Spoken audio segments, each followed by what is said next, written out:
Buenas tardes.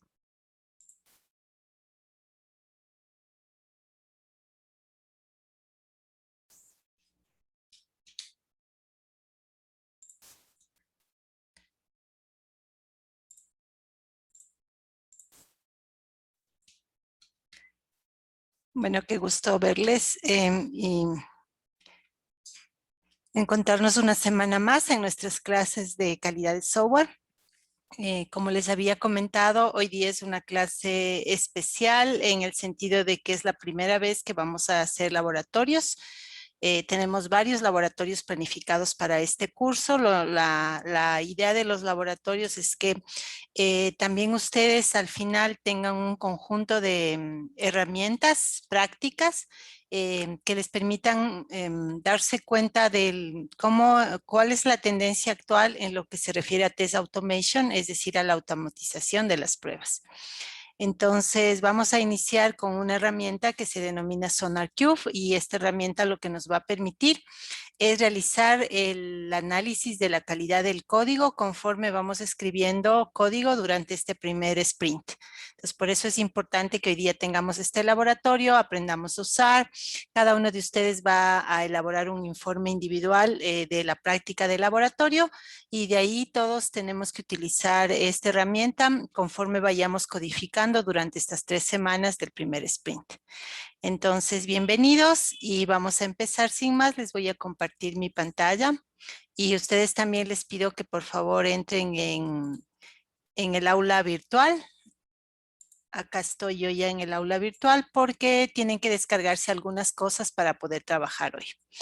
Entonces, estamos en el capítulo 3, que habla de modelos de madurez y capacidad del proceso de software, ya no del producto. Y dentro de este, pues ya en la segunda parte de hoy retomaremos la teoría, pero por lo pronto vamos a bajarnos hasta la parte que dice informe de laboratorio, análisis estático de calidad de código con la herramienta SonarCloud y SonarQube.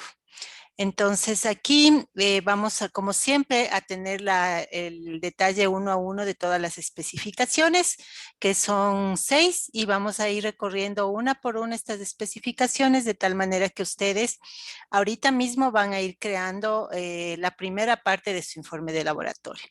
Entonces les pido que le den clic a la tarea como tal. Y entonces, lo primero es descargarnos la plantilla para el informe. Entonces, debajito de las indicaciones, en esta parte de aquí, debajo del punto número 6, tiene la posibilidad de darle clic y descargarse la plantilla para el informe de laboratorio SonarQube.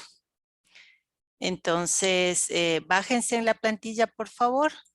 Y si es que durante la práctica necesitan un poco más de tiempo o hay alguna pregunta, no duden en avisarme, sea por mano electrónica o prendiendo su micrófono para esperar, ¿no? La idea es que todos vayamos juntos.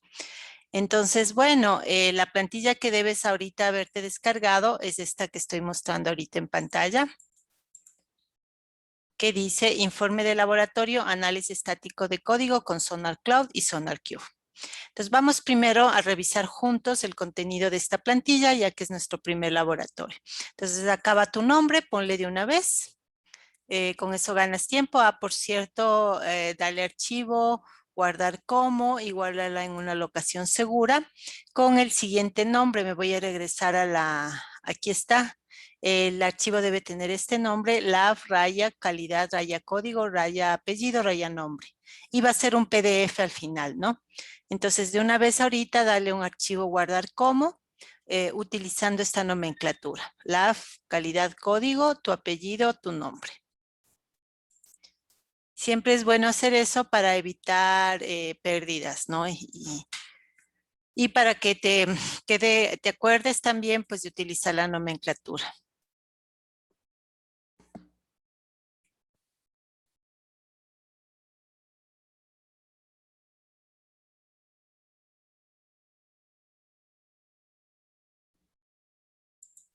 ¿Me confirman, chicos, si se me escucha, por favor?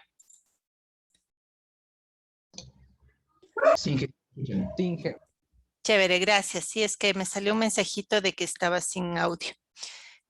Bueno, entonces, póngale en su nombre, póngale la fecha de la próxima semana, porque este laboratorio tiene que ser entregado el día 12 de julio. Entonces póngale en fecha 12 de julio, la fecha de entrega. Objetivo. El objetivo debe ser uno solo, debe empezar con verbo en infinitivo. Y bueno, la idea es que vamos a aprender a utilizar la herramienta Sonar Cloud, SonarQube, para realizar análisis estático de código. Entonces, el verbo puede ser aprender, el verbo puede ser utilizar, el verbo puede ser aplicar. Entonces, cualquier verbo que tú consideres apropiado para decir que vas a trabajar con SonarQube, Sonar Cloud para hacer análisis estático de código. Y hasta ahí lo que podemos llenar ahorita. De ahí tenemos un marco teórico que ustedes consultarán después. Ya vamos a ver las fuentes también. Hay que definir qué es análisis estático de código, para qué sirve, porque es importante, qué tipos de defecto detecta, quién debe realizar el análisis estático de código. Entonces, tanto en la misma ayuda del SonarQube como en general, tú puedes googlear análisis estático de código y te va a salir gran cantidad de información al respecto. Punto 2.2 de la herramienta SonarQube. ¿Qué es SonarQube? ¿Qué es Clean as You Code? Y ya vamos a revisar esto en la documentación. ¿Para qué sirve? ¿Qué te permite hacer el SonarQube? ¿Qué lenguajes de programación soporta SonarQube? Y incluir un diagrama de cómo funciona, que puede ser un diagrama hecho por ti o puede ser un diagrama descargado, siempre y cuando se señale la fuente de donde sacaste ese diagrama del funcionamiento del SonarQube. El punto 2.3 es la herramienta Sonar Cloud. Para poder virtualizar este laboratorio, lo que vamos a hacer es utilizar una versión del SonarQube que se encuentra disponible en la nube, y esa versión se llama Sonar Cloud. Entonces, ¿qué es Sonar Cloud? ¿Para qué sirve? ¿Cómo interactúa con SonarQube? Y un diagrama de funcionamiento de Sonar, aquí debería decir de Sonar Cloud, lo voy a corregir de una vez. Ahí me dan corrigiendo ustedes, pero esta parte es Sonar Cloud. Punto 3, desarrollo de la práctica. Entonces, el primero punto es acceso a Sonar Cloud, SonarQube, describir paso a paso cómo se logra tener acceso a Sonar Cloud y a SonarQube, incluyendo capturas de las pantallas. Entonces, aquí les recomiendo que ahorita mismo abran un espacio y conforme vamos haciéndolo juntos, vayan de una vez tomando capturas de sus propios ambientes. No es válido que en su informe vaya capturas de mi ambiente que les estoy compartiendo, sino tiene que ser capturas de tu ambiente, ¿no? Y vamos entonces a hacer esta parte 3.1, que es el acceso a Sonar Cloud y SonarQube. Entonces, para ello, nos vamos a regresar al aula para ver los enlaces, ¿no? Entonces, especificaciones. Estoy ahorita en el aula virtual, ¿no? Primero, registrarse para accesar a la herramienta SonarQube usando el servicio en la nube Sonar Cloud. Entonces, le vas a dar clic en este enlace, SonarQube.io, y te va a, en mi caso, como ustedes ven acá, ya me sale logueado. Aquí está mi imagen. Y aquí si yo le abro, dice que estoy logueada con mi usuario y con mi cuenta de PN, que es una cuenta gratuita, ¿no? Pero a ustedes no les va a salir eso, sino les va a salir una pantalla para poder registrarse. Entonces, estando aquí en este enlace sonarcloud.io, busquen la opción de registrarse y denle su información utilizando el correo de la Poli. Entonces les va a pedir lo clásico, ¿no? Su nombre, su apellido, tu correo, pon el correo PN. No recuerdo qué más información te pide, pero te va a mandar seguramente un link o perdón, un correo para confirmación a tu correo PN. Entonces, hagan todo eso. Vamos a esperar a que todo el mundo llegue a esta pantalla que yo estoy actualmente, que como ustedes ven, me dice ya aquí la opción de My Projects. Al lado de la imagen de Sonar Cloud, en la esquina superior izquierda, y en la esquina superior derecha ya te aparece tu imagen, si es que la tienes, o te aparece ya, si le das un clic sobre la imagen, te aparece el correo PN y tu usuario con el que te hayas creado. Y acá en el centro, la pantalla de Welcome to SonarQube. Y aquí, como ustedes ven, ya nos van a permitir analizar proyectos, etcétera. Entonces, vamos a esperar un minutito o dos hasta que todos ustedes hagan el proceso de registro. Si es que ya te había registrado antes en SonarQube, entonces seguramente te va a pasar como a mí, que apenas le das clic en el enlace sonarcube.io, directamente ya te lanza a esta interfaz que tenemos acá.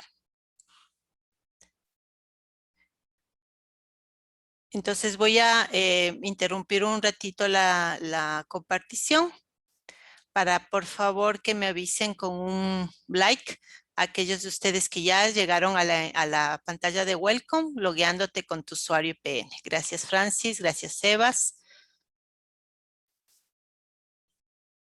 Esperemos unos minutitos más porque la idea es que todos vayamos juntos.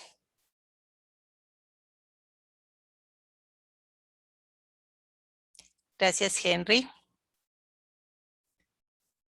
Voy a aprovechar ahorita para mientras, gracias Ricardo, ya vamos 4, con Rodman somos 5. Voy a aprovechar para tomar ahorita la asistencia de hoy.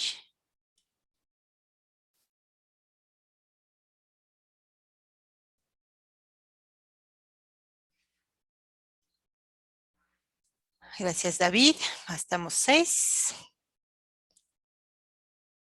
Por favor, apenas lo logren, avísenme. Pablo, vamos 7.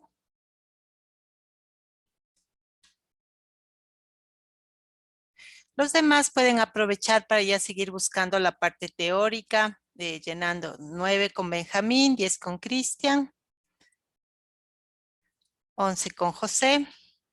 Ok, gracias Esteban, somos 12. Vamos entonces a continuar. Los que les falta, pues mientras sigo con la explicación, pueden avanzar, ¿no? Entonces dejémosle esa pantalla ahí un ratito, regresémonos al aula virtual para ver la siguiente especificación. Entonces, mi recomendación, no solamente para estos laboratorios, sino en general, siempre que vayas a trabajar con una nueva herramienta, con un nuevo ambiente, con un nuevo lenguaje, revisa las instrucciones de uso. Alguien, por lo general equipos enteros, se tomó la molestia de escribir estas instrucciones pensando en la mejor manera de proveerte información que te pueda ser útil para sacarle mayor provecho a la herramienta o plataforma en que te estés logueando, ¿no? Las plataformas, claro, se supone que deben ser intuitivas, pero no necesariamente lo son por un lado. Y por otro lado, también es cierto que nosotros sí podemos lograr usar una plataforma sin leer el manual, pero probablemente te vas a perder ciertas funcionalidades o ciertos atajos de los que no te vas a enterar si es que no revisas instrucciones. Entonces, mi recomendación es siempre date un tiempito, aunque parezca aburrido o innecesario, para revisar las instrucciones de uso de cualquier cosa que sea nueva para ti, ¿no? Entonces, por eso el punto 2 acá dice revisar las instrucciones de uso. Para el caso de los laboratorios es obligatorio. Entonces, vamos a dar clic aquí en el enlace que yo ya he preparado para ustedes para abrir el User Guide en la sección de Clean as you code. Entonces, la herramienta SonarQube está dentro de un conjunto de categoría de herramientas que se utilizan para crear código limpio. Entonces, la idea es que nosotros nos apoyemos con herramientas estilo SonarQube para que conforme vayamos haciendo código, vayamos depurándole de una vez cualquier defecto para empezar, porque los defectos no tienen obviamente que salir, cualquier vulnerabilidad de seguridad. Recuerden que para el proyecto son obligatorias dos criterios, ¿no? El uno es que la funcionalidad esté completa tal como ustedes mismos han especificado en el sprint que empezamos hoy. Y la segunda, que se tenga una implementación de niveles de seguridad apropiado para aquellas opciones que lo ameritan, ¿no? Entonces, teniendo en mente que esas son nuestras dos criterios de calidad prioritarios para el proyecto, hacer Clean as you code significaría ir justamente sacando del código cualquier cosa que perjudique su calidad. Por eso estas herramientas se denominan herramientas de calidad de código. Ahora, SonarQube es una herramienta de análisis estático. Es estático porque no necesita ejecutar el código para sacar, para para proveerte información con respecto a temas de calidad que puedes mejorar en tu código, ¿no? Entonces, ya cuando en el segundo bimestre hablemos de ingeniería de pruebas de software, vamos a ver los distintos tipos o técnicas de pruebas que existen y la diferencia entre pruebas estáticas y dinámicas. Pero pues como el tiempo no nos da para dejar todo para el último, por eso vamos adelantando, si se quiere, en laboratorios el uso práctico de las herramientas y luego pues veremos, complementaremos con la parte teórica, digámoslo así. Entonces, la premisa es ir limpiando conforme vas codificando. Muy parecido a cuando te toca ser el que cocine para la familia el día de hoy. Y entonces tienes dos opciones de comportamiento. En ambos casos vas a sacar el almuerzo, ¿no? Y probablemente una buena comida y saludable. Pero en el un caso es conforme vas haciendo las cosas, ir limpiando la cocina, ¿no? Entonces usas un cuchillo, lo lavas, usas una olla, lo lavas, etcétera, ¿no? La otra es simplemente vas haciendo y vas apilando ahí toda la basura y vas dejando todo desordenado. Es más, hasta podría servir la comida y luego irte sin limpiar. Entonces tienes tres posibilidades, ir limpiando la cocina mientras vas cocinando, que es lo más recomendable porque así además mantienes una imagen y una higiene adecuada. Segundo es dejar que se acumule lo sucio y al final, después de que las personas han comido, pues hacer la limpieza de todo lo que utilizaste para cocinar. Y la tercera es dejar todo sucio, que sería lo peor, ¿no? Entonces, entre estas tres opciones, lo ideal nuevamente es tener la prolijidad de ir cocinando e ir lavando e ir limpiando, ¿sí? Entonces, eso mismo es lo que queremos hacer cuando codificamos. Vas codificando y vas limpiando. Vas quitando los desperdicios, vas lavando las cosas que se van quedando sucias, ¿no? Entonces, acá un poco te explica en detalle, les recomiendo que se lo lean durante esta semana, la responsabilidad personal que tú tienes con el tema del código que estás creando y algunas cosas más, ¿no? Entonces, acá está en este lado izquierdo el panel de navegación, en donde te vas a basar para ver toda la información que vamos a ir viendo más abajo paso por paso, ¿no? Entonces aquí están, como ustedes ven, los distintos ítems. Por ejemplo, vamos a utilizar los securities hotspots, por ejemplo. Es una de las cosas que vamos a hacer y aquí tú puedes revisar toda la información.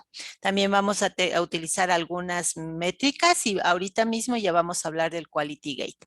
Entonces, ten este enlace listo para cuando tengas dudas durante el ejercicio práctico que tienes que hacer esta semana, después de que hagamos juntos esta parte, digamos, guiada de laboratorio y también en general cuando durante este sprint vayas utilizando la herramienta para que le saques el mayor provecho posible. Entonces, bueno, regresando acá, el punto 2, revisar las instrucciones. El punto 3, utilizar la herramienta para obtener resultados bueno, ahorita puede ser del proyecto de equipo si es que esta semana ya tuviéramos suficiente código que no va a ser realista.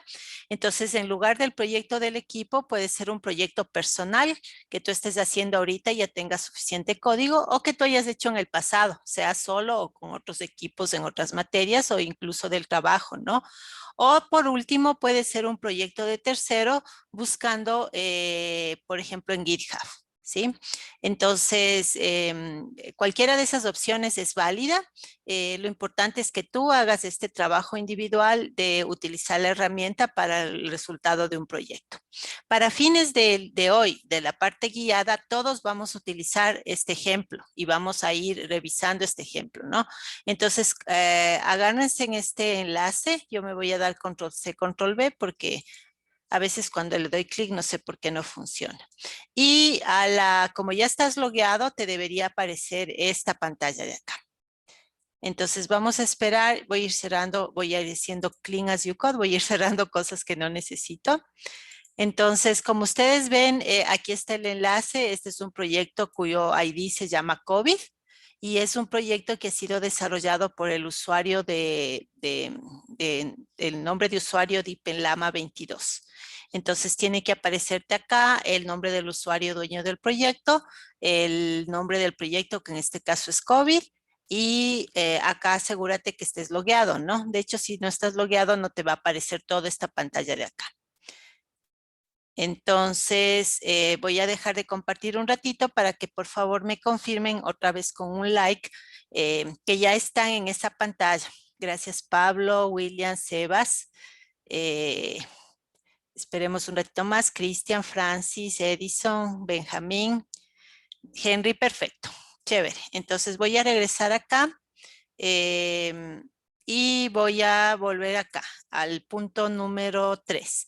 Opcionalmente, si ustedes gustan, podrían también en esta semana instalar SonarQube en tu equipo local, porque SonarQube es un proyecto open. Entonces tú puedes descargarte todo el código para instalar el servidor de SonarQube en tu propio ambiente, ¿no? Entonces, aquí les he dejado el enlace para aquellos de ustedes que quisieran instalar una versión servidor, porque recuerden que ahorita por virtualización estamos usando un servicio en la nube que se llama Sonar Cloud. Pero la ventaja es que Sonar Cloud tiene instalado un servidor SonarQube al que nos da acceso suficiente para lo que necesitamos para este laboratorio y también para el proyecto, por cierto, porque la idea es que ustedes enlacen su código de GitHub hacia el Sonar Cloud, SonarQube, para que puedan hacer los análisis respectivos. Entonces, bueno, si alguien desea, puede luego explorar. Aquí te da paso a paso y si se da paso por paso cómo hacer para descargarte los fuentes, instalar y configurar en tu propio ambiente, que también es muy recomendable. Vamos al punto número 4. Elaborar el informe de laboratorio utilizando la plantilla Word, lo que ya estamos haciendo. El informe debe incluir resultados y análisis tanto del proyecto ejemplo de COVID, lo que vamos a hacer ahorita, como del proyecto seleccionado para el ejercicio. Entonces, ahorita vamos a ir haciendo juntos con el ejemplo COVID y ustedes, pues, durante la semana replicarán lo mismo, pero con la información del proyecto que ustedes escojan, sea el actual del equipo, sea un proyecto anterior individual o de otros cursos, o sea de trabajo, o sea de terceros. Al final les voy a explicar cómo pueden hacer una búsqueda de proyectos en la misma herramienta Sonar Cloud, que esa sería la tercera opción en el caso de que todo lo anterior no funcione. Entonces, recuerden que hay que incluir resultado y análisis. El resultado es lo que te muestra el SonarQube. El análisis ya es tu interpretación de lo que SonarQube te ha mostrado como resultado. Entonces, el primer ítem se llama Releasability, que sería la habilidad para salir para hacer el release o para salir al lanzamiento o producción. Entonces, el Releasability, que es la habilidad para salir a producción, se mide con una métrica que se llama en SonarQube el Quality Gate Status. Entonces, esta es tal vez la métrica más importante porque resume todo lo que vamos a ver más abajo, y en función de eso y una fórmula que calcula la herramienta te da un gate, una puerta, una compuerta, ¿no es cierto?, de calidad, que te va a permitir o te va a decir si deberías pasar o deberías esperar para salir a producción. Ese es el Quality Gate Status. Entonces me voy a regresar al ejemplo de COVID y aquí está el Quality Gate. Esquina superior izquierda está marcado la etiqueta del Quality Gate. Si tú le das un clic sobre el signo de pregunta, nos dice la descripción que la puedes utilizar en tu laboratorio, ¿no? En tu informe. Dice, Una pregunta. claro. Eh, en la parte, en el punto 3 cuando abrió este link que está mostrando ahorita en la pantalla, Uh-huh. eh, ¿cómo llegó a esa página? Porque yo estoy mi cuenta de Sonar Cloud y no me salió esa parte. Por Eh, eso lo, quería ver si... ajá, tal vez, a ver, lo que le hice yo fue no darle clic, sino copiarle con cut and paste. O sea, le cogí así, control C, control V. Porque cuando le das clic, sí, a veces te sale otros proyectos. Entonces, si tú le das control C y te vas acá, le das control V, ahí me apareció. Chequeale así. Ya lo veo así. Gracias. Chévere, me avisas, ¿ya? Entonces, aquí en esquina superior izquierda está Quality Gate, estábamos leyendo el resultado, perdón, estábamos leyendo la descripción. El Quality Gate o compuerta de calidad es un conjunto de condiciones booleadas basadas en mediciones. Es decir, usa todas las métricas que ya vamos a ver, no todas, pero sí las principales, para ir haciendo una proposición de valor de verdad, una proposición booleana y según eso sacarte rojo, verde, que sería rojo fallado y verde pasas, ¿no? Entonces, te ayuda a saber inmediatamente si tu proyecto está listo para producción. Si tu estado actual es que no pasaste o que falló, deberías ver cuáles son las métricas que ha causado el problema y los valores que se requieren para pasar. Entonces, fíjense en que en el ejemplo actual, y ya le pueden hacer ustedes la captura de pantalla para su informe, el Quality Gate is failed. Entonces, tú ya le puedes poner en el análisis que eso significa que de acuerdo a SonarQube, este proyecto en el momento no está listo para salir a producción y que por lo tanto se requiere revisar las métricas internas para ver dónde están los problemas, ¿no? Y obviamente resolverlos. Ahora, les voy a mostrar cómo se ve un proyecto que sí pasa. Entonces, tengo aquí un ejemplo de otro proyecto. Les voy a pasar ahorita por acá por interno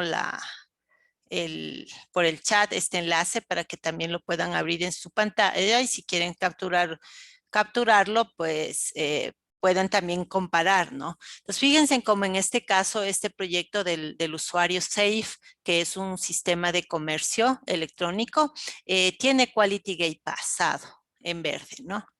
Entonces, esa es la idea, que sea visual, sea rápido y sea una sumarización de todas las otras métricas. ¿Ok?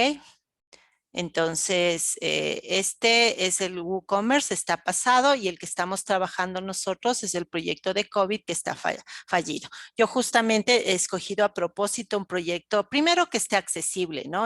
O sea, que lo podamos ver, que tenga los permisos para ser revisado y segundo, que nos dé fallo, porque esa es la idea, ¿no? Que como auditores de calidad tengamos la posibilidad de revisar qué está pasando con la calidad del código de un proyecto.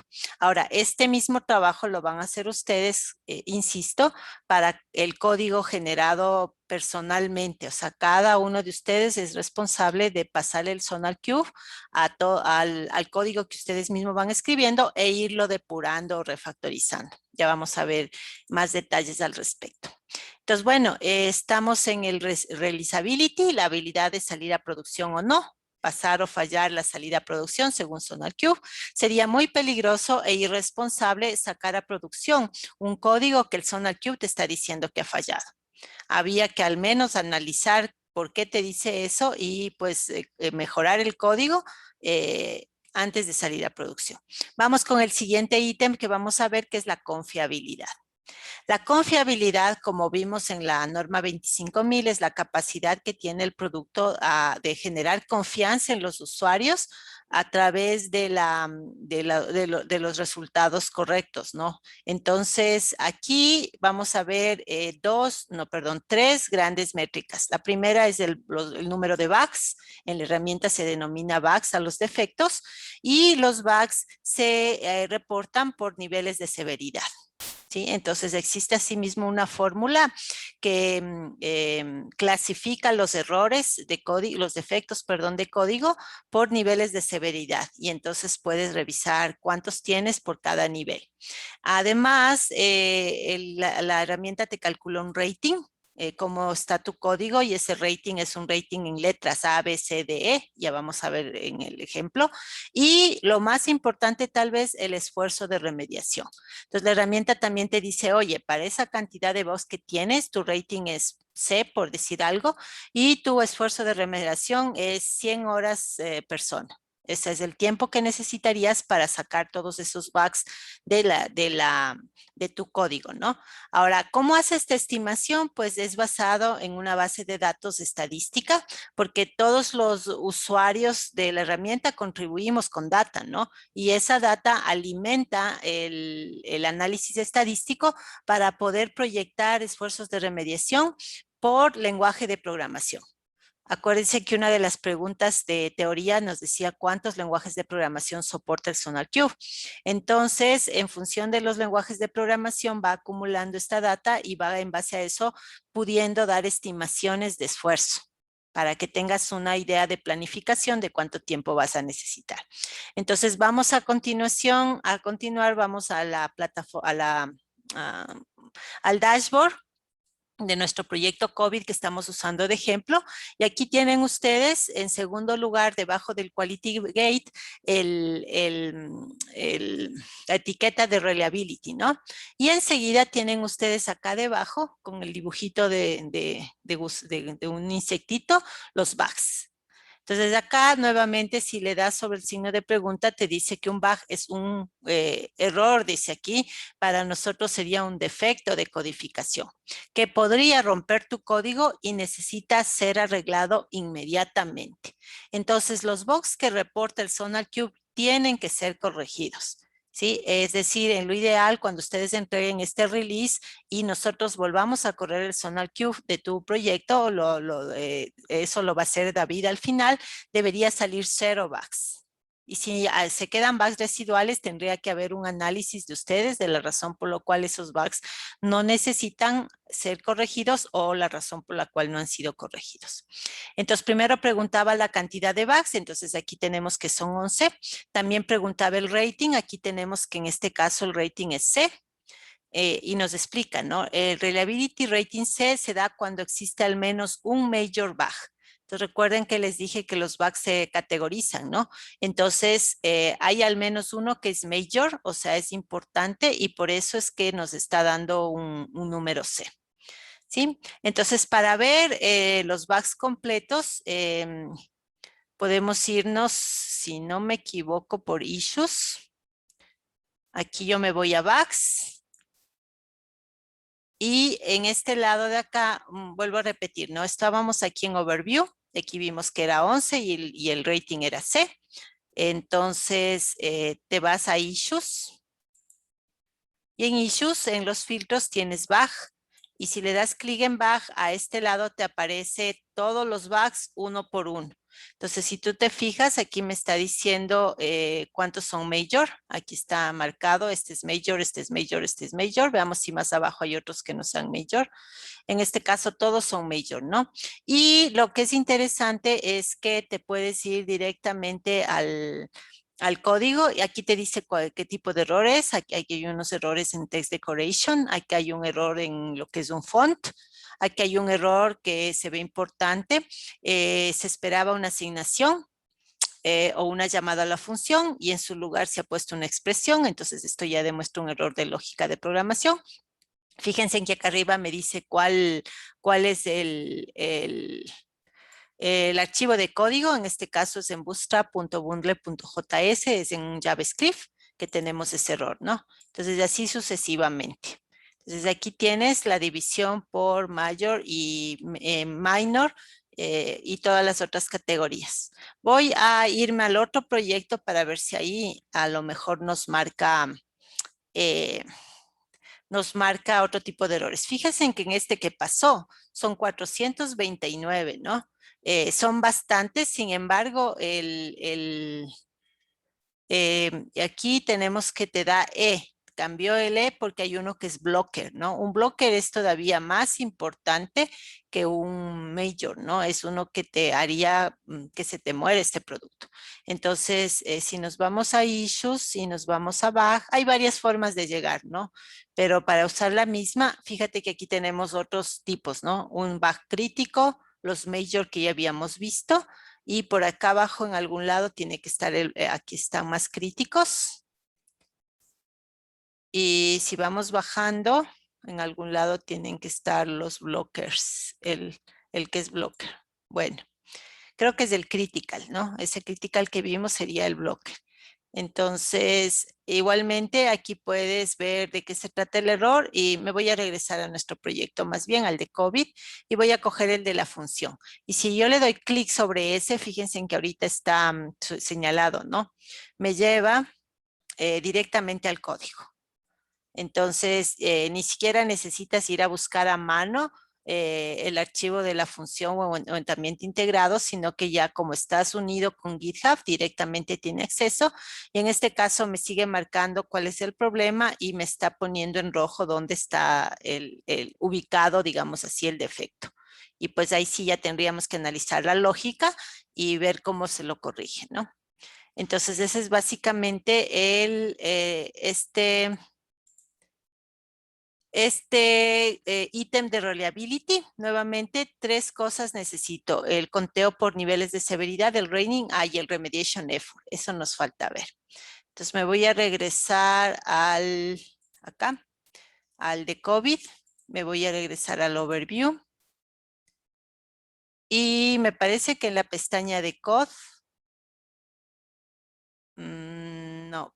Aquí, bueno, ya que estamos aquí en code, aquí, por ejemplo, puedes ver algunas estadísticas. Este proyecto tiene 29,000 y pico líneas de código, 11 bugs, 0 vulnerabilidades de seguridad, 196 code smells, que no son defectos, pero sí son cosas que se podrían mejorar en el código.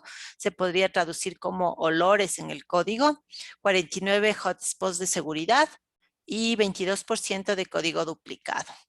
Sí, pero lo que yo quería ver es el esfuerzo de remediación. Déjenme ver dónde está ese. Aquí tengo, estoy en la pantalla principal.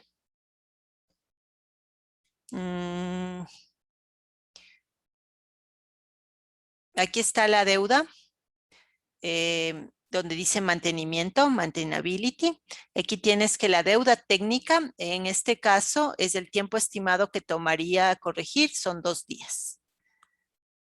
Entonces, aquí está marcado por días. ¿Sí? Entonces, ahí tienes la estimación que tomaría para el proyecto COVID sacar los problemas que tiene. Ahí está estimado completo bugs y codesmells. Los codesmells están acá, son 196, ¿no? Y en algún otro lado que ahorita se me escapa en qué lado está, pero debe ser en el lado de issues, no sé si alguien encontró. Inge, está, Sí, está en Measures, Inge. en measures, gracias. Y de ahí en reliability. Ya, aquí está, gracias. Entonces, aquí están los 11. De los 11 bugs separados de los codesmells, el esfuerzo de remediación, muchas gracias, sería 1 hora 16 minutos. Entonces, fíjate lo poderoso que es esta herramienta, ¿no? Porque te permite también tener noción de la estimación de esfuerzo para poder, en función de eso, planificar tu trabajo siguiente, ¿no? Y ya no tenemos pretextos para dejar bugs o codesmells en el código, porque aquí te va marcando. Chévere, gracias. Entonces, estaba en measures esa medición que estaba yo buscando. Vamos a security. Como yo les había dicho, para el proyecto de ustedes es obligatorio la implementación de ciertos niveles de seguridad. Hoy día les voy a proveer un documento que es un estándar que vamos a utilizar para que ustedes tengan digamos, un material sobre el cual se puedan basar para hacer el diseño de la seguridad, para escribir código seguro y también para hacer las pruebas de seguridad del software que ustedes van a producir en las partes que ameriten, ¿no? Entonces, SonarQube es otra de las herramientas que vamos a utilizar para ver cómo va la seguridad de nuestro código. Entonces, aquí vamos a medir vulnerabilidades y asimismo contadas por niveles de severidad. Entonces, ¿cuántas son y cuántas de cada nivel? El Security Rating, que es asimismo una letra que te marca qué tan bien o qué tan mal está tu código en cuanto a seguridad. Los hotspots no son vulnerabilidades, pero son puntos, como dice aquí, puntos calientes en tu código que podrían ser objeto de que alguien quisiera aprovecharlos para convertirlos en una vulnerabilidad.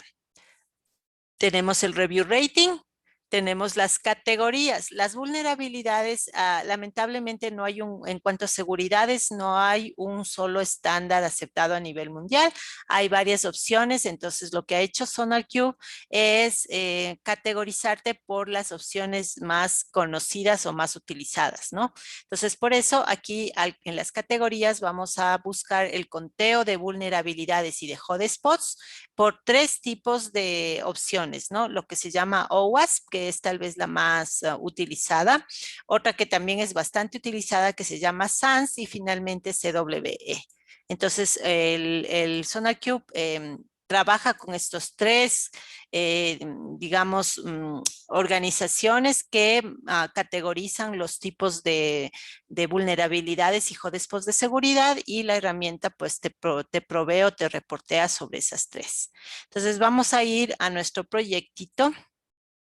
Este ya no necesito, este tampoco, entonces aquí estoy. Entonces voy a regresar primero al overview, siempre para verlo lo más desde más arriba, y como ustedes ven más abajito de confiabilidad está seguridad. Y entonces en seguridad tú tienes que en este caso este código tiene 0 vulnerabilidades y por ende su rating es A.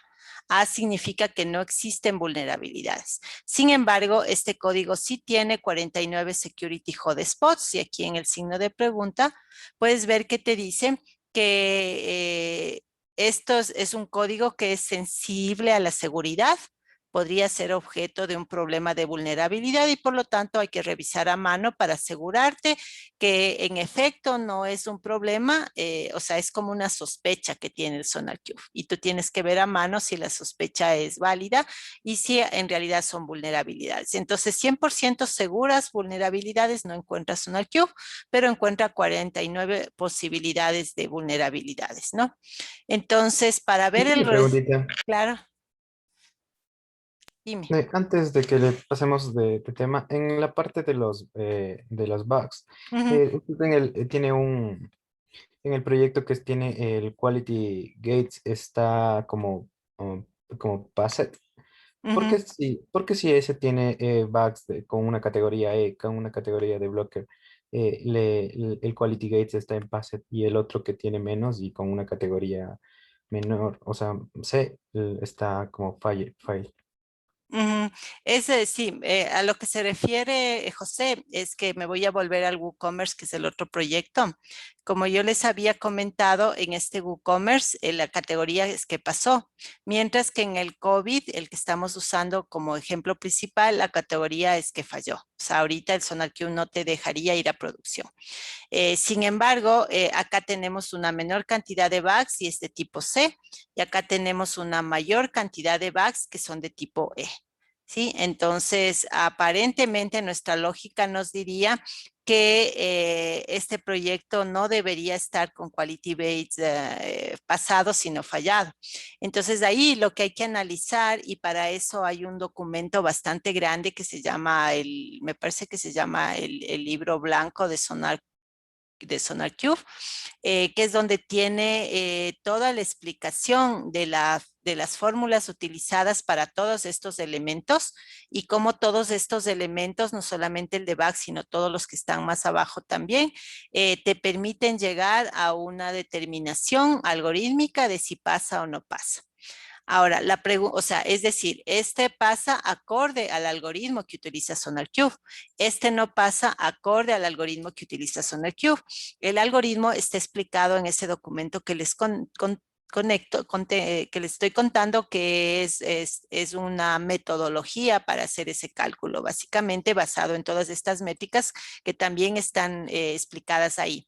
Ahora, la pregunta es súper válida porque eso significa que no deberías utilizar solamente o exclusivamente el Quality Gate de SonarQube para tomar tu decisión. Toda herramienta te da un insumo, pero ese insumo tiene que ser parte de un análisis más integral que tú hagas, porque tú conoces tu proyecto más que la herramienta, ¿no? Y la herramienta también podría no necesariamente estarte dando con exactitud todas las cosas. Existen también la posibilidad de falsos positivos y falsos negativos.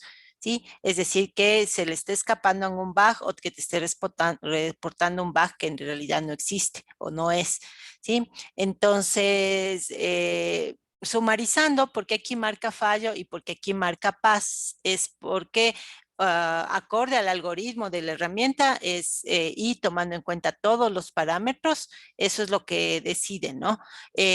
Pero, como digo, tienes que poner tu criterio final. Ahora, si me marca fallido, yo sí debería analizar, como bien dice la herramienta, por qué me está marcando fallido. Y si me marca paso, yo también debería tomar una decisión informada de si en verdad debo ir a producción, tomando en cuenta que efectivamente en este caso hay gran cantidad de bugs, incluso uno es de tipo crítico, es un blocker. Hay una deuda técnica de 239 días. ¿Sí? Entonces, ese es importante, ¿no? Ahora quisiera mostrarles acá en este lado de acá. eh, Tiene que ver también, José, con un tema del tamaño, ¿no? Aquí hay aparentemente muchísimas más bugs, pero fíjate el tamaño del código. Aquí estamos hablando de 183,000 líneas de código, de las cuales 120,000 son PHP y aquí tenemos el resto de otros lenguajes, mientras que en el proyecto de COVID estamos hablando de 30,000 líneas de código. Entonces, claro, la cantidad de bugs tiene que ser en relación también a la cantidad de líneas de código, ¿no? Entonces, si tú te fijas, 429 líneas en 183,000 líneas de código, deberíamos ver la proporción con respecto a 11 bugs en 30,000 líneas de código. ¿Sí? Entonces también hay un tema de la cantidad de líneas de código que también tiene que ser evaluado para ver una proporcionalidad. ¿Sí? Entonces, sí, no es tan fácil como ver lo que me dice el SonarQube y ya le creo todo, ¿no? Sí, por eso es necesario siempre el análisis de quién usa la herramienta. Pero súper buena la pregunta. Entonces, bueno, vamos a continuar. Estábamos en seguridades y entonces aquí vimos que hay 0 en este caso y 49 security hotspots y nos vamos a ir a la pestaña de measures, sea por acá arriba en el menú superior, o sea, aquí mismo en este clic. Porque como ya me soplaron, es en Measure donde puedes ver las cosas en detalle, ¿no? Entonces, fíjate en que aquí tengo nuevamente 0, rating A, el esfuerzo de remediación es 0 porque obviamente no hay nada que hacer. Y en Security Review, la pestañita de más abajo, le das clic y le abres. Ahí tienes los hotspots, ¿no? Entonces ahí tengo 48 hotspots en el código nuevo y 49 en general. Código nuevo significa código que recientemente ha sido cambiado. Entonces, para nuestro caso no vamos a ver solo código nuevo, sino en general, el overall, que en este caso es 49 hotspots que deberían ser revisados a mano y también en este caso le marca un rating de A. Entonces, eso con respecto a lo que sería vulnerabilidades, hotspots y ratings. Me voy a ir al otro proyecto para ver si ahí está más interesante. Fíjense que aquí sí hay vulnerabilidades. Entonces, si yo le doy sobre el número, nuevamente me lleva al código, ¿no? Me lleva en este caso, al HTML main.php y me explica cuál es el problema. Y si yo le doy clic, me lleva al código en donde está, según el SonarQube, el problema, ¿no? Y hay 8 vulnerabilidades. En realidad, en vulnerabilidades más bien hay poquito, ¿no? Entonces, eso te va a salir, depende de cada proyecto, obviamente. De ahí lo siguiente que nos pedía, me voy a regresar al aula, era, a ver, ya vimos conteo por nivel de seguridad, los ratings, los hotspots, los ratings también de los hotspots. Nos faltaría las categorías por OWASP, SANS, CWE. Entonces, déjenme ver si me acuerdo por dónde va eso. Creo que es en issues.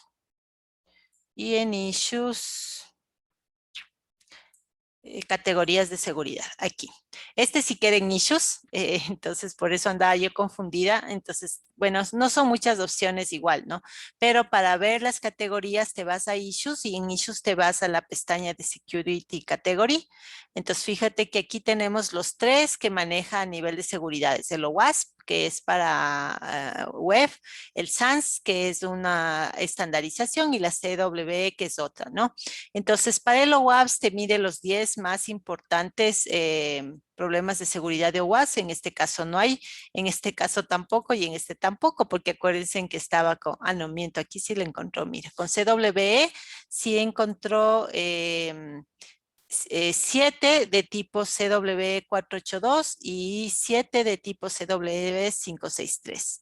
Entonces, por ejemplo, voy a tomar el 563 y aquí me dice que el problema es que se está haciendo una asignación a una variable que representa un problema de seguridad, y aquí te dice lo que deberías hacer.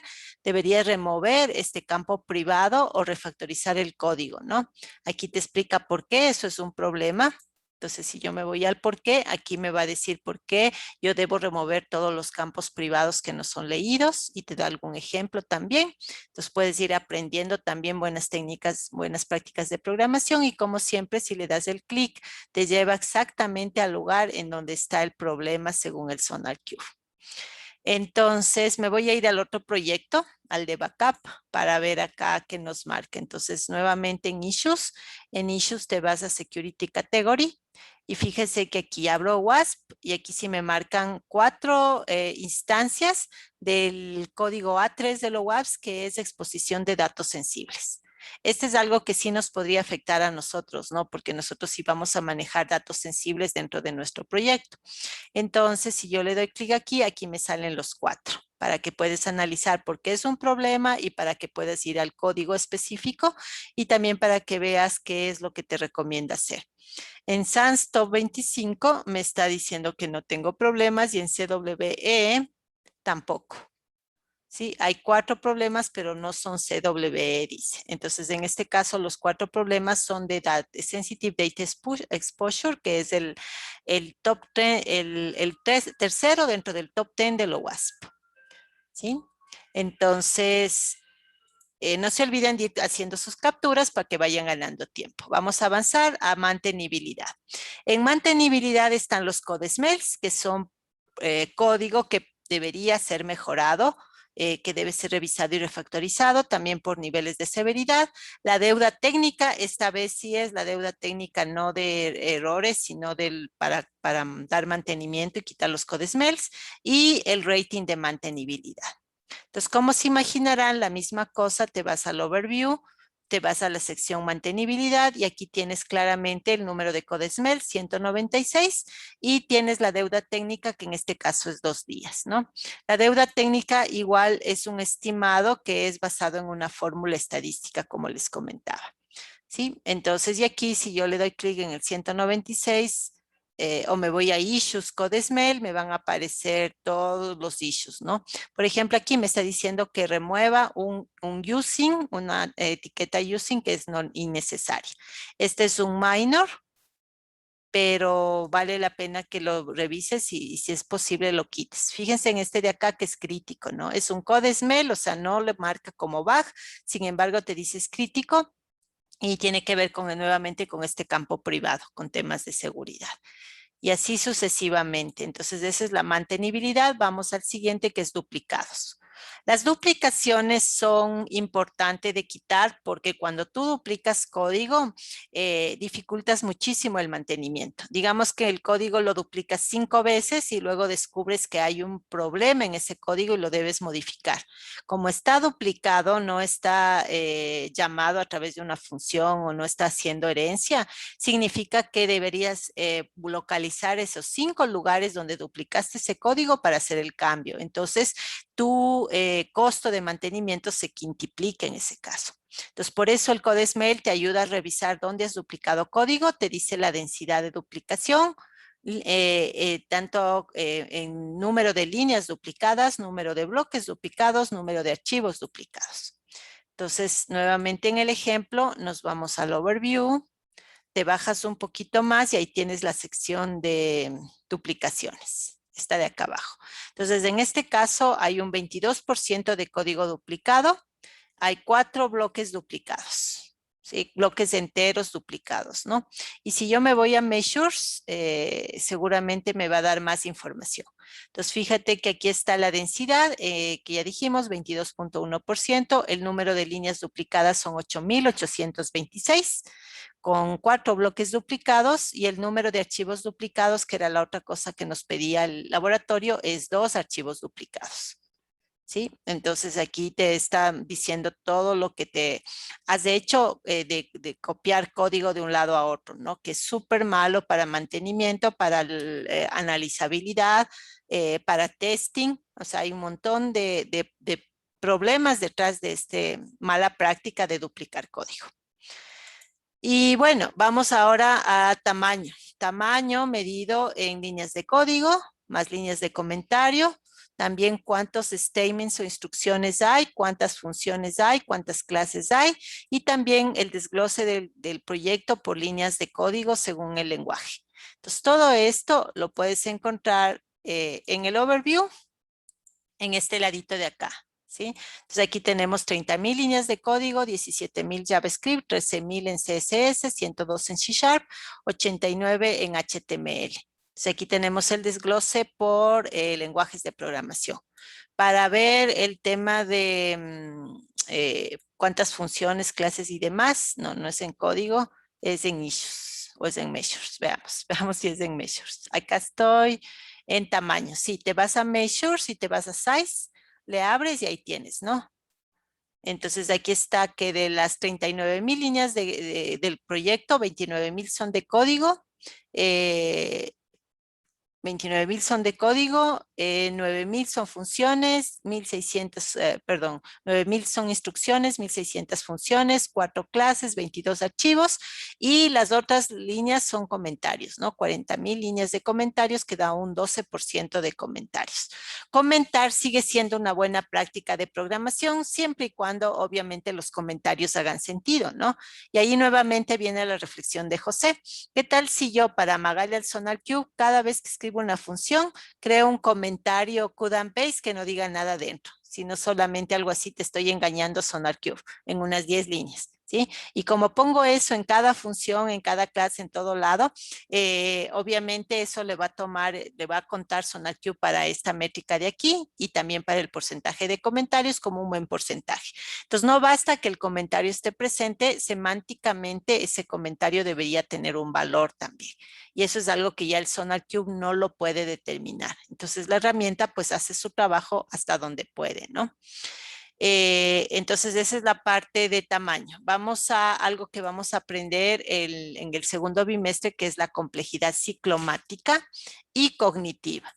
Entonces, la ciclomática marca básicamente la complejidad del código desde la lógica de condiciones que tiene. Mientras más condicionales tenga, mientras más ramas de lógica tenga, más alta es la complejidad ciclomática. Y la cognitiva tiene que ver con el entendimiento, ¿no? Qué tan difícil es para el mantenedor, para el que va a hacer mantenimiento, entender ese código. Entonces, para ver la complejidad, nos vamos nuevamente al overview. Te bajas a, no es en overview, entonces debe ser en issues. Te vamos a issues.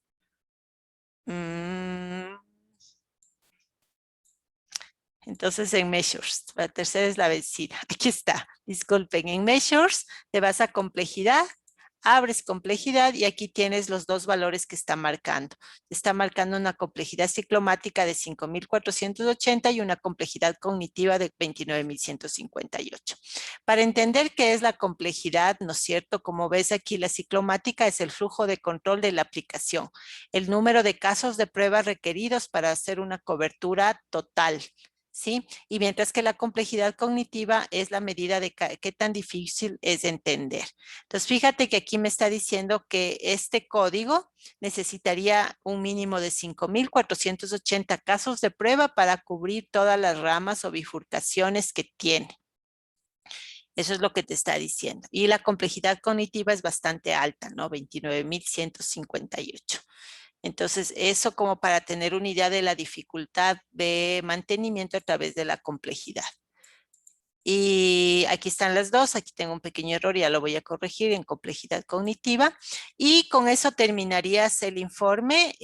Ahorita ahorita en la primera parte solamente del ejemplo, y en la parte de ejercicios es donde vas a poner del proyecto que tú vas a escoger y subir el archivo.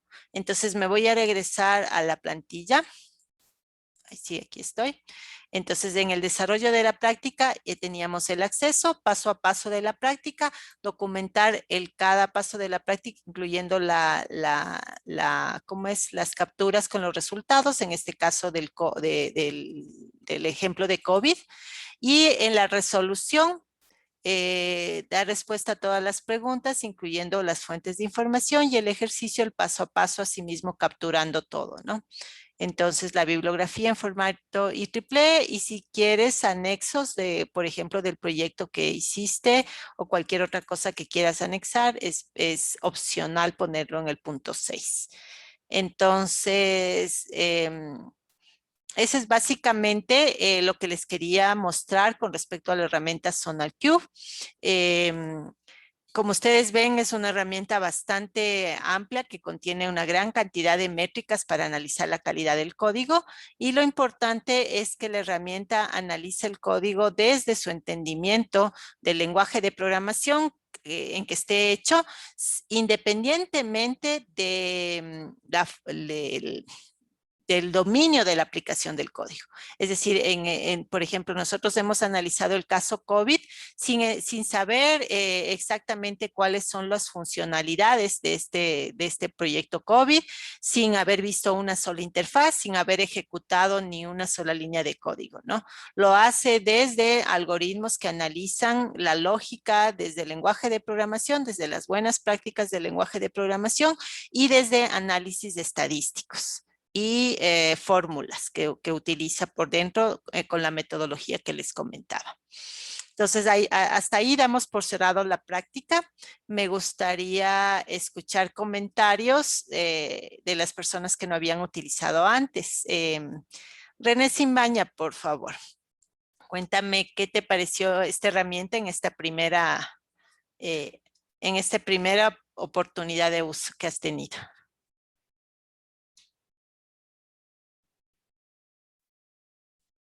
¿Estás por ahí, René? Estás con el micrófono apagado.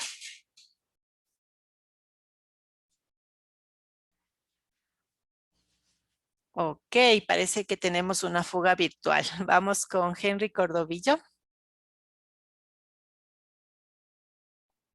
Sí, me logro escuchar. Sí, sí, te escuchamos. Con respecto a las herramientas, me pareció muy interesante. También la facilidad que se tiene para poder analizar el código y ver las distintas cualidades de la calidad. Analizar estas distintas calidades de una manera muy visual e interactiva para poder ver. Así es. Y bueno, hay que seguir usando para sacarle mayor provecho, ¿no? ¿Has pensado, Henry, en qué proyecto te gustaría analizar, ya tuyo personal o que hayas hecho antes? Sí, tengo algunos proyectos en GitHub subidos y ahí tendría que ver, elegir alguno de esos que tengo ahí. Así es, les recomiendo que corran 2 que 3 de los que tengan en GitHub y vean el que se vea más interesante, ¿no? Porque en semestres pasados me ha pasado que me suben uno donde son 1000 líneas de código, 0 bugs, 0 seguridades, 0 código duplicado, entonces como que no hay la riqueza del uso de la herramienta. Y me olvidaba, casi me olvido, voy a volverles a compartir pantalla para aquellos de ustedes que no puedan, no tengan proyectos GitHub que pudieran utilizar para el informe. Aquí en la pestaña de búsqueda, tú puedes hacer una búsqueda temática, ¿no? Por ejemplo, yo puedo buscar sistemas de voting, por decir algo, ¿sí? Y entonces se demora un poquito porque está buscando todos los proyectos sobre voting que tiene acceso el Sonar Cloud en el GitHub para darte la lista, pero aquí te van a salir varias opciones. Vamos a dejar corriendo y entonces ahí puedes tú ir buscando asimismo un proyecto que resulte interesante, incluso por tamaño, ¿no? Traten de buscar un proyecto que tenga un tamaño decente, que tenga varios lenguajes de programación, algo que te permita realmente volver a recorrer la herramienta y las distintas, digamos, funcionalidades que tiene. Entonces, bueno, le voy a dejar corriendo. Como les digo, se suele demorar un poquitín, pero tarde o temprano saca una lista y de esa lista puedes escoger. Puedes también Disculpe, buscar. y esos proyectos también pues tienen así como fallas para poder analizar la herramienta de SonarCloud.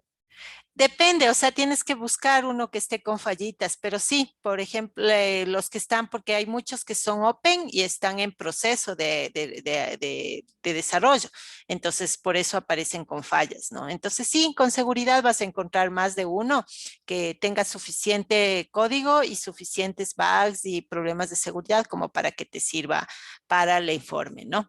Ahora, la idea es que ustedes utilicen esta herramienta de aquí en adelante tanto para nuestro proyecto que hoy empezamos el primer sprint, como en general, ¿no? De aquí en adelante en tu vida profesional, cuando tengas que desarrollar código, utiliza SonarQube o una herramienta similar de análisis estático de código.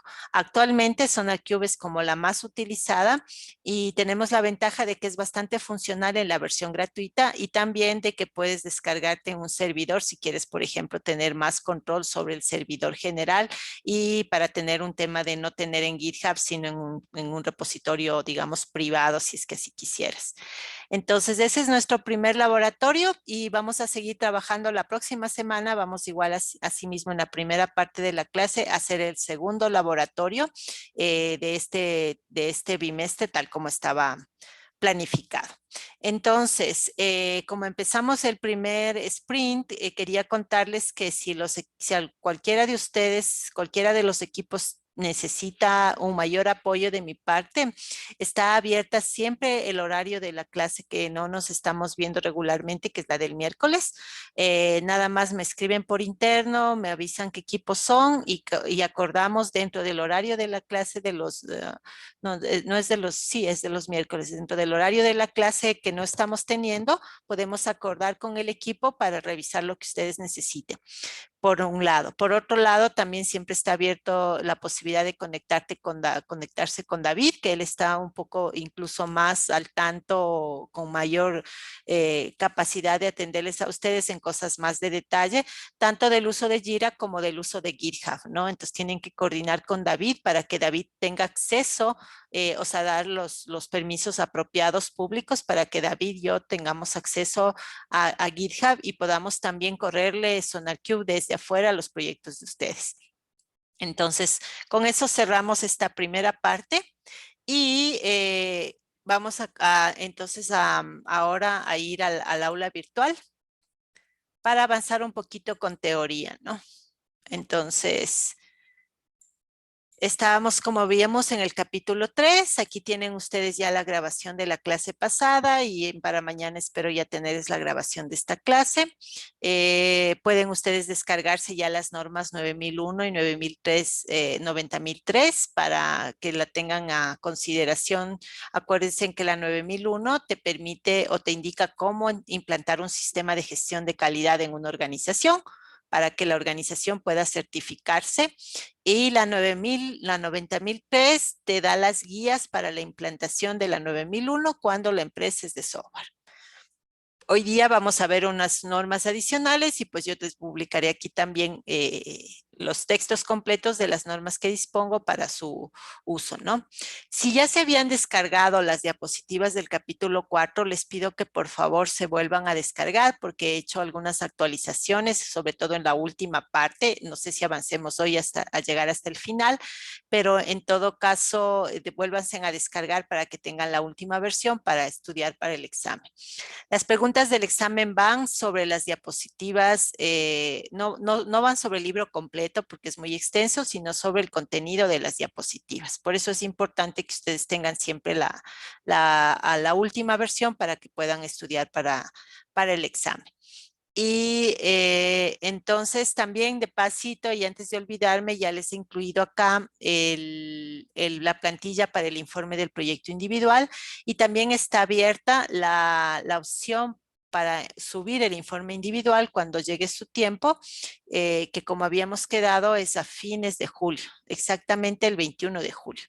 Entonces todavía tienen todo este mes, descárguense en la plantilla y analícenla para ir recopilando sus métricas, ¿no? La idea es que vayamos viendo en un ejemplo real el uso del PDCA para hacer proyectos de mejora. En este caso lo hicimos una mejora personal en tu vida, pero lo mismo se aplica para un equipo de trabajo, para una organización. Estamos hablando de mejoras de proceso organizacionales, ¿no?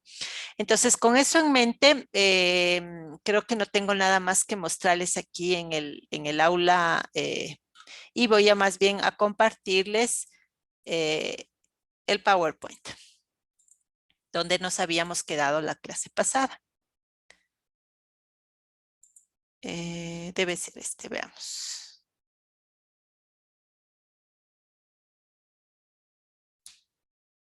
Entonces, aquí estamos en el capítulo 4.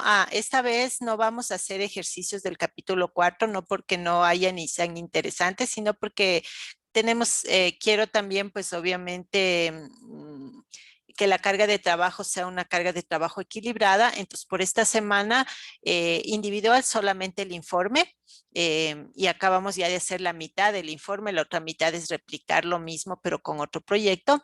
Y la segunda cosa que obviamente hay que trabajar esta semana es ya la parte de equipo, ¿no? Recuerden que los equipos son autoorganizados, entonces ustedes han decidido el alcance del primer sprint. Nosotros vamos a respetar esa decisión, no les vamos a pedir que hagan ni más ni menos. Cada equipo pues ha decidido libremente lo que considera que es factible de hacer y ahora ya depende del equipo la ejecución. No se olviden también que está pendiente un enlace que deben llenar el día de hoy, una encuesta de inicio de sprint. Es obligatorio que cada uno llene de manera individual y es una encuesta que donde no necesitas prepararte, simplemente te pregunta qué lenguaje sabes, qué bases de datos sabes, o sea, es un poco para establecer la línea base del equipo de desarrollo. No hay una calificación, no vas a sacar 10 o 0 en esa encuesta, pero sí es obligatorio hacerla porque es parte de los entregables del proyecto. Entonces, bueno, regresando al capítulo 4, habíamos visto ya los objetivos de este capítulo, ya hemos cubierto el primero y el segundo, y el día de hoy vamos a hablar entonces de otros estándares, el 12207, el 730, y no sé si avancemos hoy a hablar de CMMI. Que es digamos, el modelo más grande que vamos a ver en este capítulo 4, con el que además cerramos la materia. Te escucho, Francis. Inge, una pregunta, ¿dónde está esa encuesta? La encuesta está, les había pasado por el WhatsApp ¿cómo se llama? David. Pero si alguien tiene a mano, más bien yo iba a buscarle ahorita, pero me voy a complicar si lo hago. Si alguien tiene a mano, puede por favor compartirnos por el chat de aquí, el link de la encuesta. Es una encuesta en Forms. Y si no, después de la clase yo también voy a subir aquí al aula, ¿no? Pero ahorita estaba solamente por el WhatsApp, que esta mañana lo pasó David. Ya, listo, Inge, gracias. Chévere. Entonces, bueno, nos habíamos quedado aquí. Gracias, Pablo. Chévere, ese trabajo colaborativo es el que me gusta porque así vamos entre todos apoyándonos. Igual les voy a subir al aula por si acaso. Entonces nos habíamos quedado en la ISO y el siguiente estándar que vamos a revisar de una manera muy breve porque no es el principal para este clase ni para el proyecto, pero que es muy importante es el ISO 12207. Entonces, el 12207 lo que marca es el ciclo de vida de un producto de software desde la concepción hasta el retiro en todas sus dimensiones. Entonces, no es el ciclo de vida de desarrollo, porque el desarrollo es solamente una parte de la vida del producto, es el ciclo de vida total. Si habláramos de un ser vivo, hablaríamos del ciclo de vida de nacer, crecer, opcionalmente reproducirse y morir. ¿Sí? Entonces, eso es el ciclo de un ser vivo. En este caso, hablamos del ciclo de un producto software. Entonces, quienes desarrollaron la norma 12207 lo hicieron pensando en softwares de alta complejidad. Y por eso lo organizaron con todo lo que estamos viendo en este gráfico, que resume el estándar, ¿no? Entonces lo organizaron en un poco de procesos categorizados en 4 grandes grupos. que vamos a verlos a continuación de manera muy general.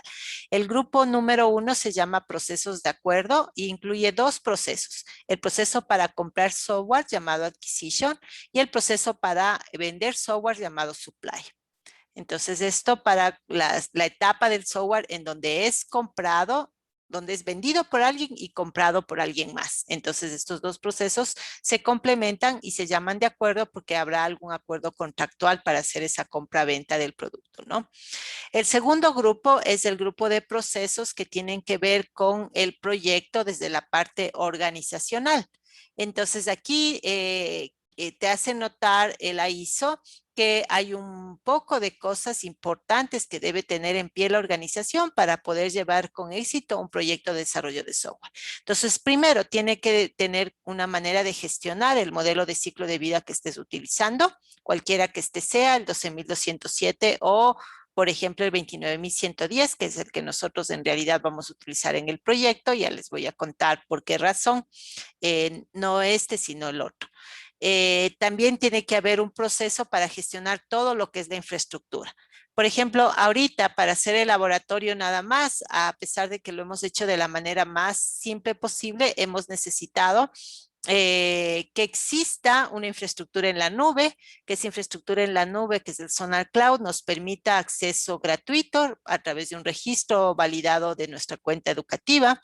Luego hemos necesitado que existan proyectos asimismo abiertos o open en GitHub y hemos necesitado que se conecte nuestro GitHub con el GitHub con el repositorio general a través de la plataforma en la nube para poder accesar, ¿no?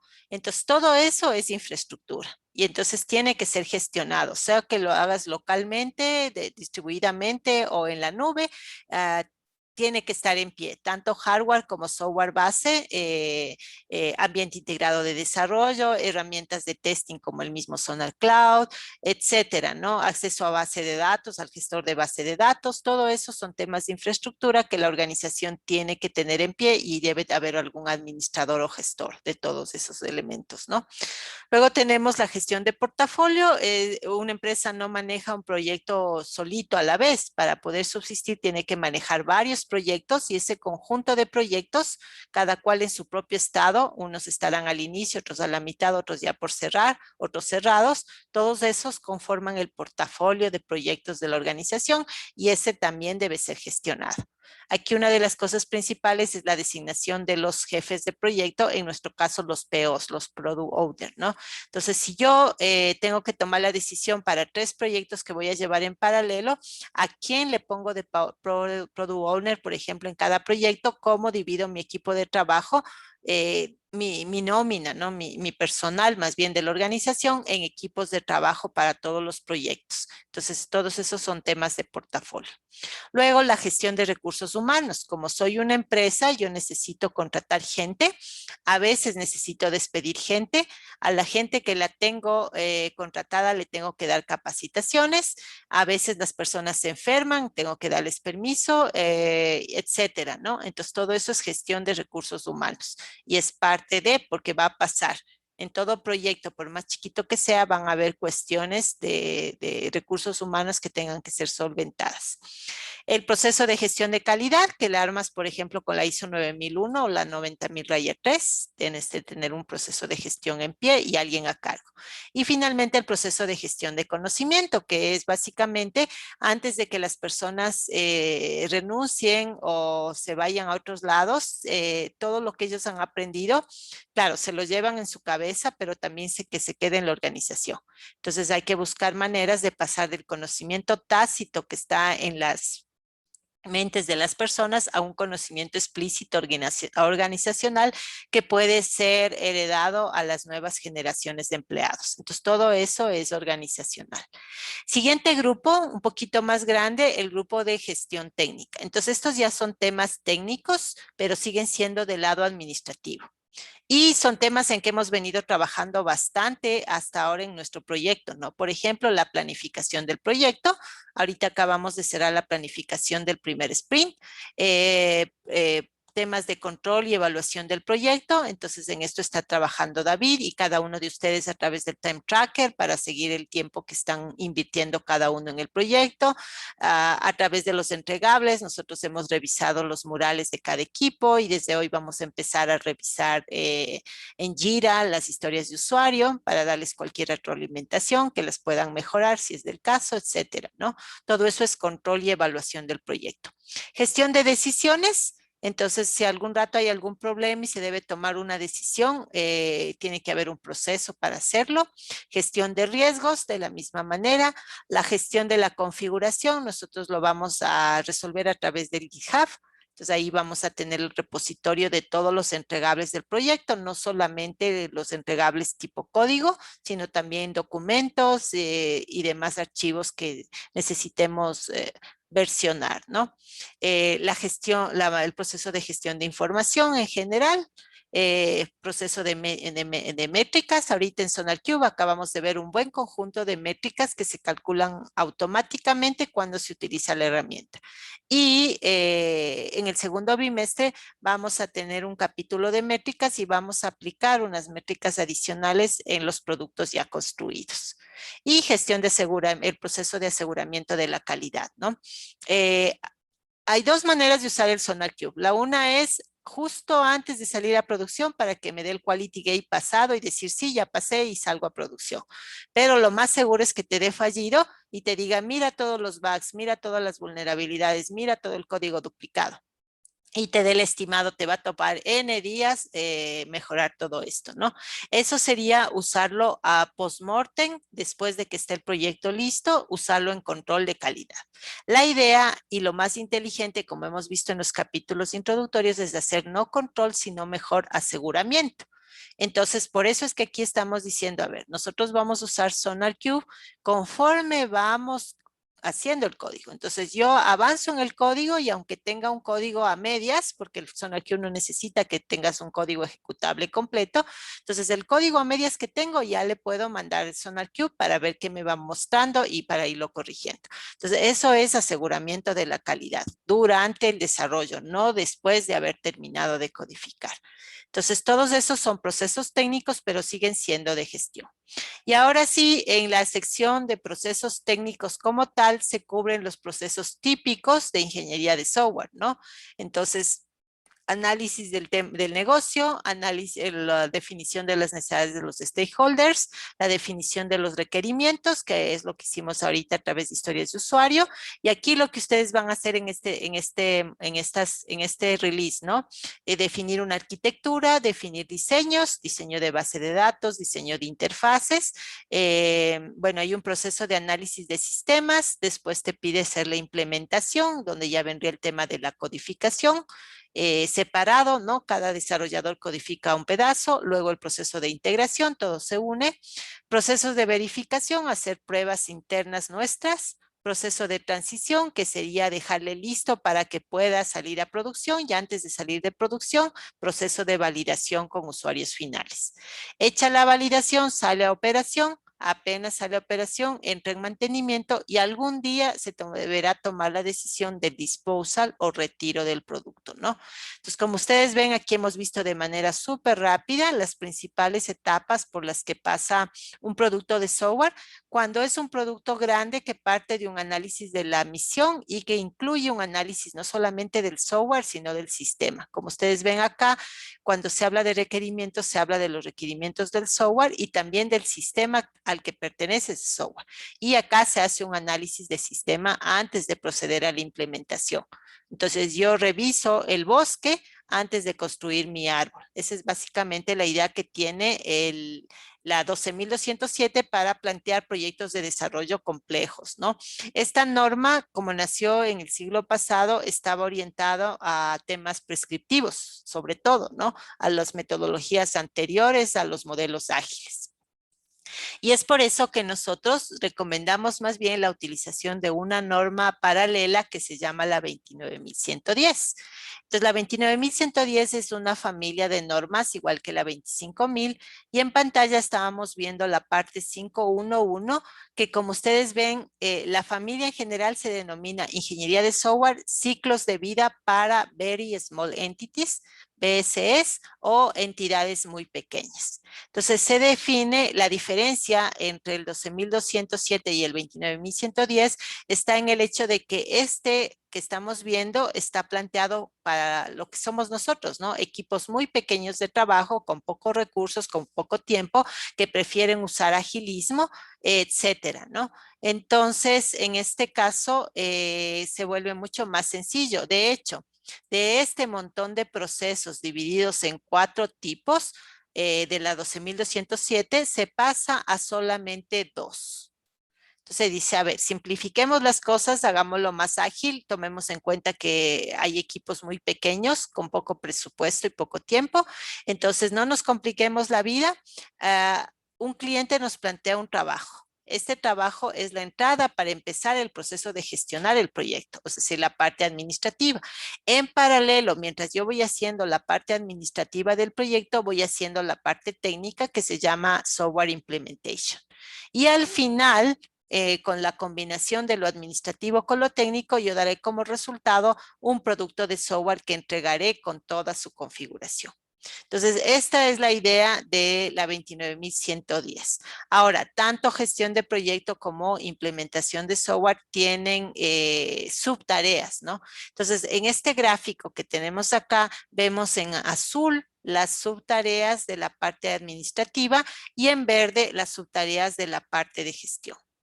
Entonces, tal como David y yo hemos planteado el proyecto para ustedes, nosotros vamos a estar conformes con la 29110. Es decir, nosotros vamos a cubrir todo lo que esta norma pide y lo vamos a cubrir utilizando Scrum como, digamos, framework de trabajo, ¿no? Entonces, como ustedes ven, una cosa es el framework y otra cosa es la norma que estás cumpliendo. Yo igual podría cumplir la 29110 utilizando Stream Programming, por decir algo, o utilizando proceso unificado.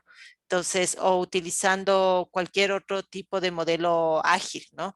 O no ágil. Entonces, puedes y debes, de hecho, combinar el framework o proceso con la norma que te respalda.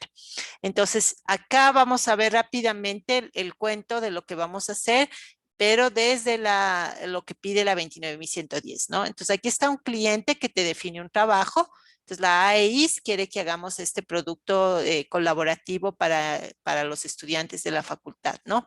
Entonces, aquí viene la planificación. Hemos hecho un sprint, hemos hecho la planificación de Scrum, un Scrum Planning, y de ahí hemos sacado un Sprint Planning, ¿no? Entonces, aquí tenemos un pequeño plan que para nosotros es un conjunto de historias de usuario con sus respectivos criterios de aceptación. Entonces, por el lado de gestión, vamos a empezar a registrar los estados de progreso. Entonces, conforme tú entras, por ejemplo, a tu ambiente de desarrollo para crear un código, vas a hacer ese registro con el check-in y el check-out del tiempo. Vas a ir registrando las reuniones. Ustedes tienen la obligación de hacer los dailies y tienen que reportarle a David cuándo y cómo lo están haciendo y los enlaces y grabarlos. Entonces van a quedar los registros de los dailies, 15 minutos todos los días durante 3 semanas, en el horario que se pueda. Ahora, si toca 6 de la mañana, pues de 6 a 6:15 será. Son 3 semanas para realmente sentirle al Scrum en carne propia, ¿no? Como debe hacerse, no como a veces se dice vamos a hacer Scrum, pero en la práctica no se hace ni la mitad de las cosas que Scrum pide. Entonces estamos tratando de hacerlo como debe ser, ¿no? Luego, si hubiera solicitudes de cambio porque el cliente cambia de opinión, necesita un cambio en el alcance o porque la vida nos obliga a cambiar cosas, pues se solicitan cambios.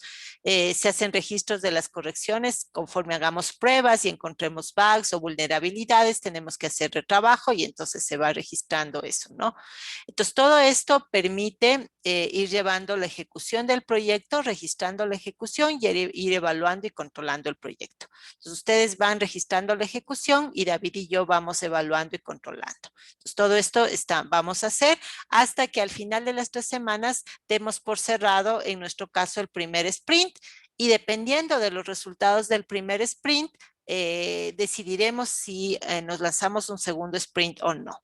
¿Sí? Entonces, si ese ya sería el único sprint, pues sería el cierre del proyecto. Y hasta ahí en el lado de administrativo, digámoslo así. Ahora, en el lado verde, con este mismo plan, que son el conjunto de historias de usuario, iniciamos la implementación del producto de software, es decir, el desarrollo.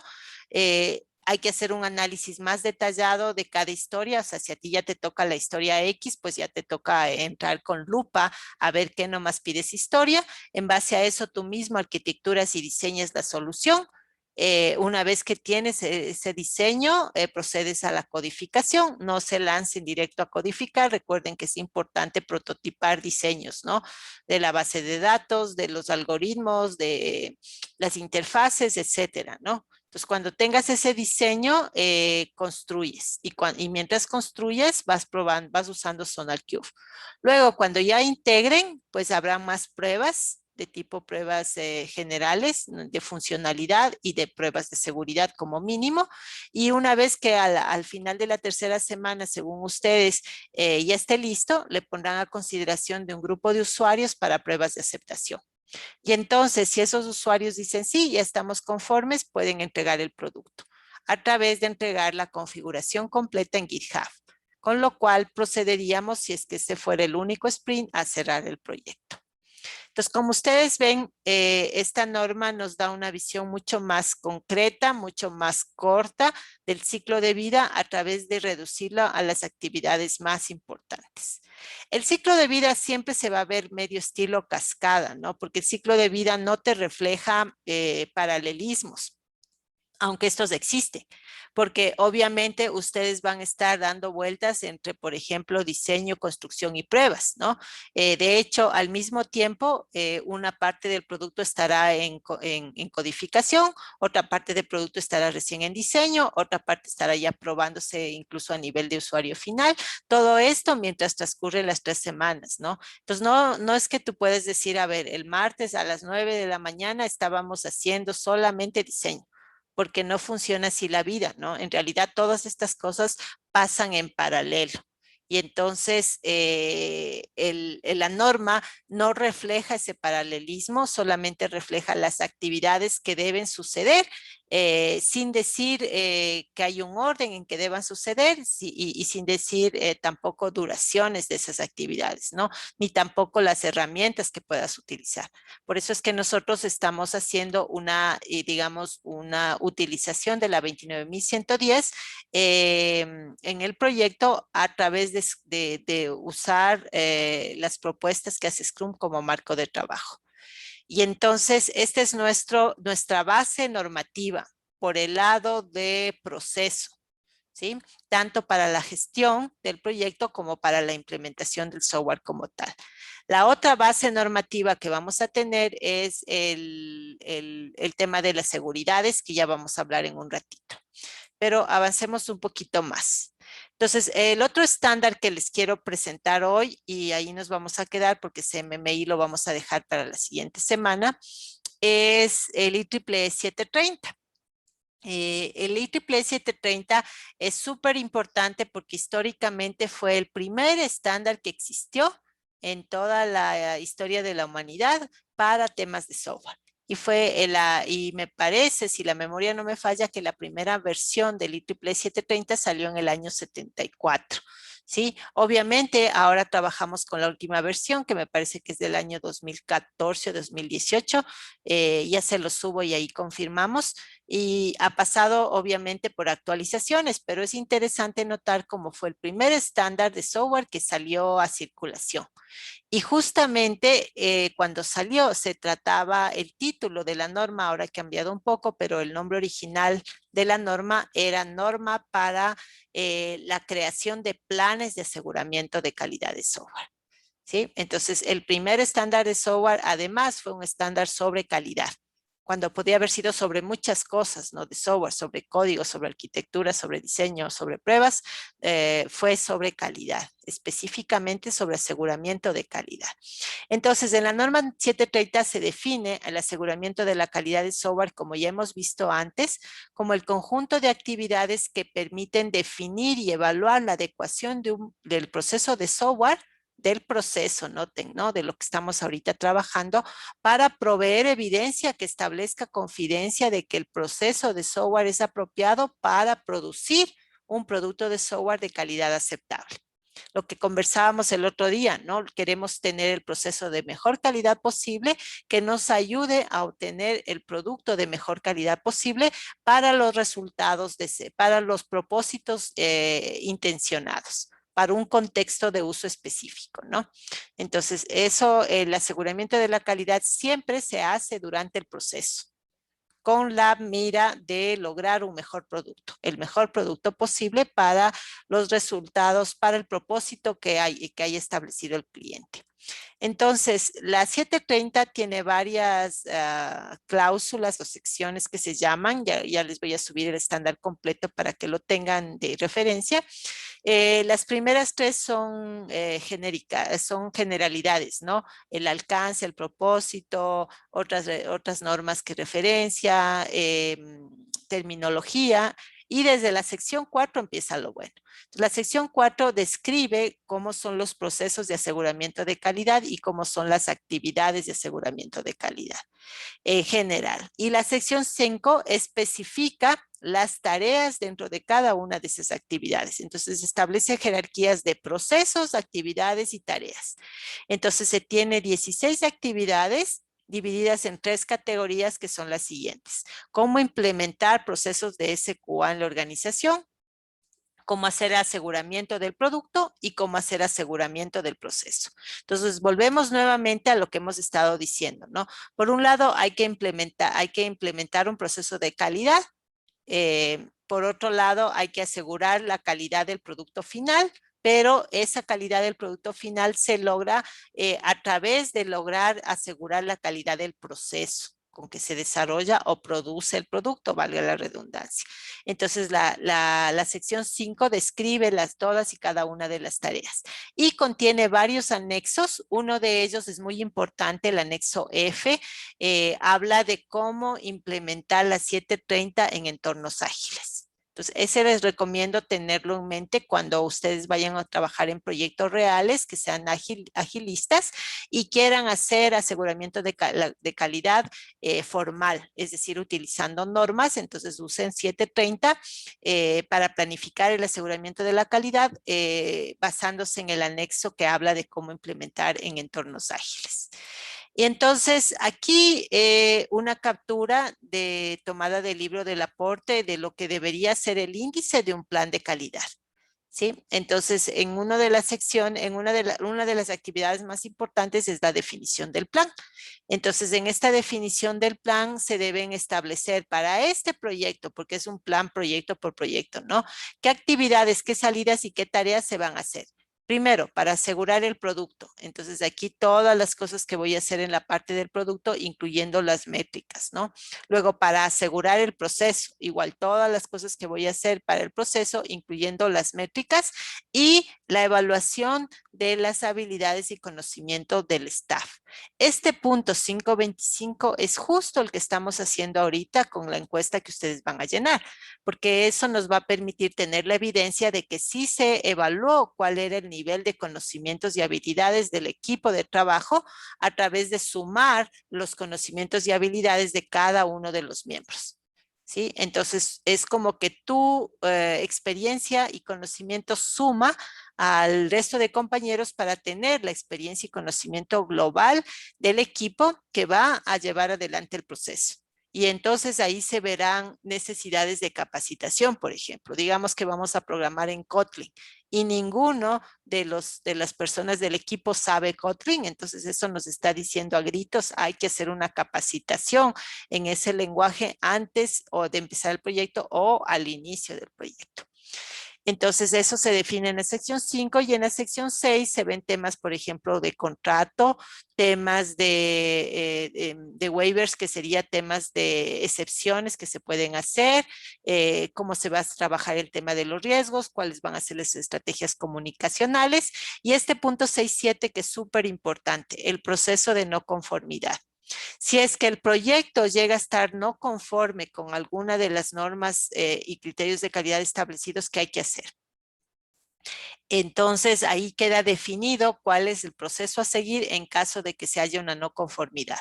Por ejemplo, este es un aplicativo web para un ministerio y por obligación debe tener nivel AA de la norma de accesibilidad. Le hacemos las pruebas y no da la talla, solo tiene nivel A. Entonces queda corto. Entonces es no conforme con la norma que obligatoriamente debería estar conforme. ¿Qué hacemos? Entonces ahí la 6.7 diría, pues si está no conforme, pues hay que parar la salida a producción hasta que esté conforme. Podría ser una de las, digamos, la política establecida en el 6.7. Y la sección 7 es de evidencias. Como les he venido diciendo, es súper importante que ustedes sean muy cautos con todas las evidencias, todo debe estar grabado, todo debe estar registrado, todas las métricas deben estar anotadas, porque después no te vas a acordar, o sea, es imposible acordarse de memoria todas las cosas que se han hecho en un proyecto, así sea de pocas semanas. Entonces se debe analizar, identificar, recoger, archivar y mantener y eventualmente dispose, o sea, eliminar los registros o las evidencias del proceso, ¿no? El dispose, que es la eliminación, se hará después de algunos años. Por ejemplo, la norma 9001 te pide que mantengas registros de 7 años, me parece. Entonces, 7 años atrás tienes la obligación de tener disponible a la manito todas las evidencias de todas las cosas que se ha hecho en la organización.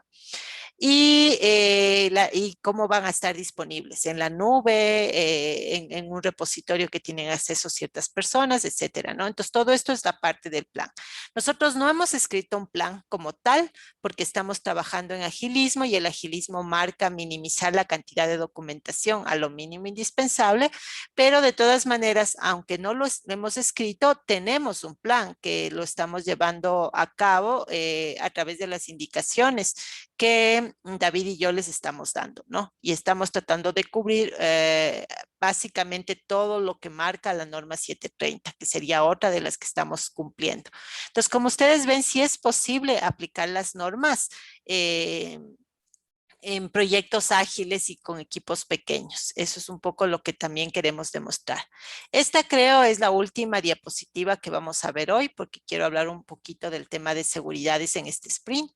Sí, hasta ahí vamos a llegar y nos va a quedar pendiente solo el último tema que es MMI. Y no vamos a hacer ejercicios de este capítulo para que ustedes puedan dedicarse al proyecto y pues a los laboratorios. Entonces, esta figura que he sacado del libro del aporte es parte del IEEE, ¿no? Y es importante porque aquí nos marca por un lado el aseguramiento del proceso que está acá arriba, en esta parte de acá arriba, y debajo está el aseguramiento del producto. Y nos permite ver las interrelaciones que hay entre los dos. A pesar de que un proceso de calidad no te garantiza 100% un producto de calidad, de todas maneras, sí hay más probabilidades de llegar a un producto de calidad si es que el proceso es de calidad. Entonces, sí hay una relación directa, aunque no es 100% infalible, ¿no? Entonces, aquí arriba te dice, hablando del proceso primero, que es lo que vamos a hacer estas 3 semanas como actividades, ¿no? Hay reglas, regulaciones, leyes que uno debe cumplir. Entonces, estas reglas, leyes, regulaciones, por lo general se ven expresadas en un contrato. Y ese contrato, además de cumplir con esas leyes y reglas, también establece los requerimientos del stakeholder.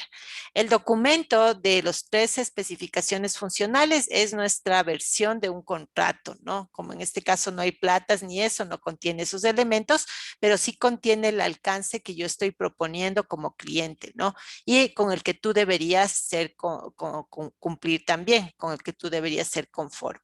Entonces, a partir de ese contrato, entonces empezamos el proceso de requerimientos que me va a llevar a tener los requerimientos del producto. En este caso, las historias de usuario. Estamos por aquí en el primer sprint, ¿no?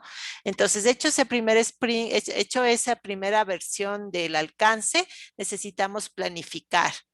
En este caso, las iteraciones, y ahí también nos podemos basar en ciertos estándares y procedimientos como el que vamos a usar ahorita para el tema de seguridades, ¿no? Y entonces, con eso yo ya paso a ejecutar las actividades que les corresponde en estas 3 semanas: arquitectura, diseño, codificación y pruebas del producto, ¿sí? Y entonces, eso por el lado del proceso. Por el lado del producto, entonces, ya tengo los requerimientos. Y de esos requerimientos, pues yo obtendré un software. Y entonces a la final termino con un producto que está realizado con aseguramiento de calidad en base a un proceso que está realizado con aseguramiento de calidad. Voy buscando conformidades con todas las normas, leyes y contra el contrato también. Y también produzco cierta documentación que igual tiene conformidad. Entonces, cuando hablamos de aplicación de normas, es esto, ¿no? Ser conforme o no conforme. Y las normas con las que vas a ser conforme son las que tú mismo te planteas cuando inicias y conceptualizas el proyecto. En este caso, la primera norma, la 25.010, que es la de los criterios de calidad. La segunda norma, la 29.110, que es la del proceso, que incluye el proceso de gestión y el proceso de implementación. Y la tercera, la 730, que es la parte de aseguramiento de calidad. Y la cuarta, la que vamos a ver en estos últimos minutitos del día de hoy. Yo sé que hoy día ha sido un día corrido, pero es porque era necesario para poder hacer el trabajo. Voy a dejar de compartir un ratito hasta ubicarme donde tengo ese documento, porque ahorita que recuerdo, yo trato de ser ordenada, pero a la final uno siempre acaba dejando algunas cosas por fuera del orden. Y ahorita que me acuerdo ese documento, no creo que lo puse donde debería estar. Entonces déjenme ubicarle. Hasta eso tómense en un respiro pequeño.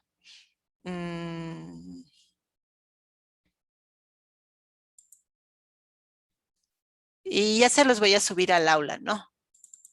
Ahorita y por lo pronto lo voy a abrir acá nomás porque ya nos queda poquito tiempo, pero ahorita mismo se lo subo al aula, al igual que el link de la herramienta. Ya lo encontré, pero lo tengo que descargar de la nube. Entonces, mientras se abre el documento, les explico cuál es la idea. Recuerden que quedamos en que 2 criterios eran obligatorios de la 25.000. La funcionalidad, lo que ustedes ahorita ya se comprometieron en las historias que están en Jira, y segundo, la seguridad. Entonces, en las historias, una de las cosas que nosotros les vamos a revisar y de ser el caso les vamos a pedir que modifiquen si fuera necesario, es los criterios de aceptación en cuanto a los temas de seguridad en lo que se requiera que haya ciertos niveles de confidencialidad, de integridad, etcétera, ¿no? Entonces, para que una vez establecidos dónde hay que meter seguridad, que en teoría ya cada equipo tiene puesto en sus criterios de aceptación de las historias que corresponde, ahora tenemos que ver cómo vamos a implementar eso en la práctica, ¿no? Durante estas 3 semanas. Entonces, para ello nos vamos a basar en este documento que les voy a compartir ahorita. Acá en este estándar, que es el estándar CSSLP. ¿Sí? Entonces, este es un estándar que tú te puedes certificar como profesional si es que estudias y tomas el examen y lo pruebas, ¿no? Te escucho, Sebas. Yo tenía una pregunta, Inge. Claro. De hecho, viene como referente a lo que vamos a ver justo ahorita. Y es de, a ver, lo que nosotros habíamos propuesto como dentro del sistema que está propuesto para poder desarrollar, existe todo un proceso de registro y de login para que el usuario se pueda autenticar, ¿no? Entonces, yo quería preguntar si es que hay chance de usar, por ejemplo, una tecnología que es la tecnología que yo estoy usando, por ejemplo, ahorita en un proyecto para el trabajo, que se llama Keycloak.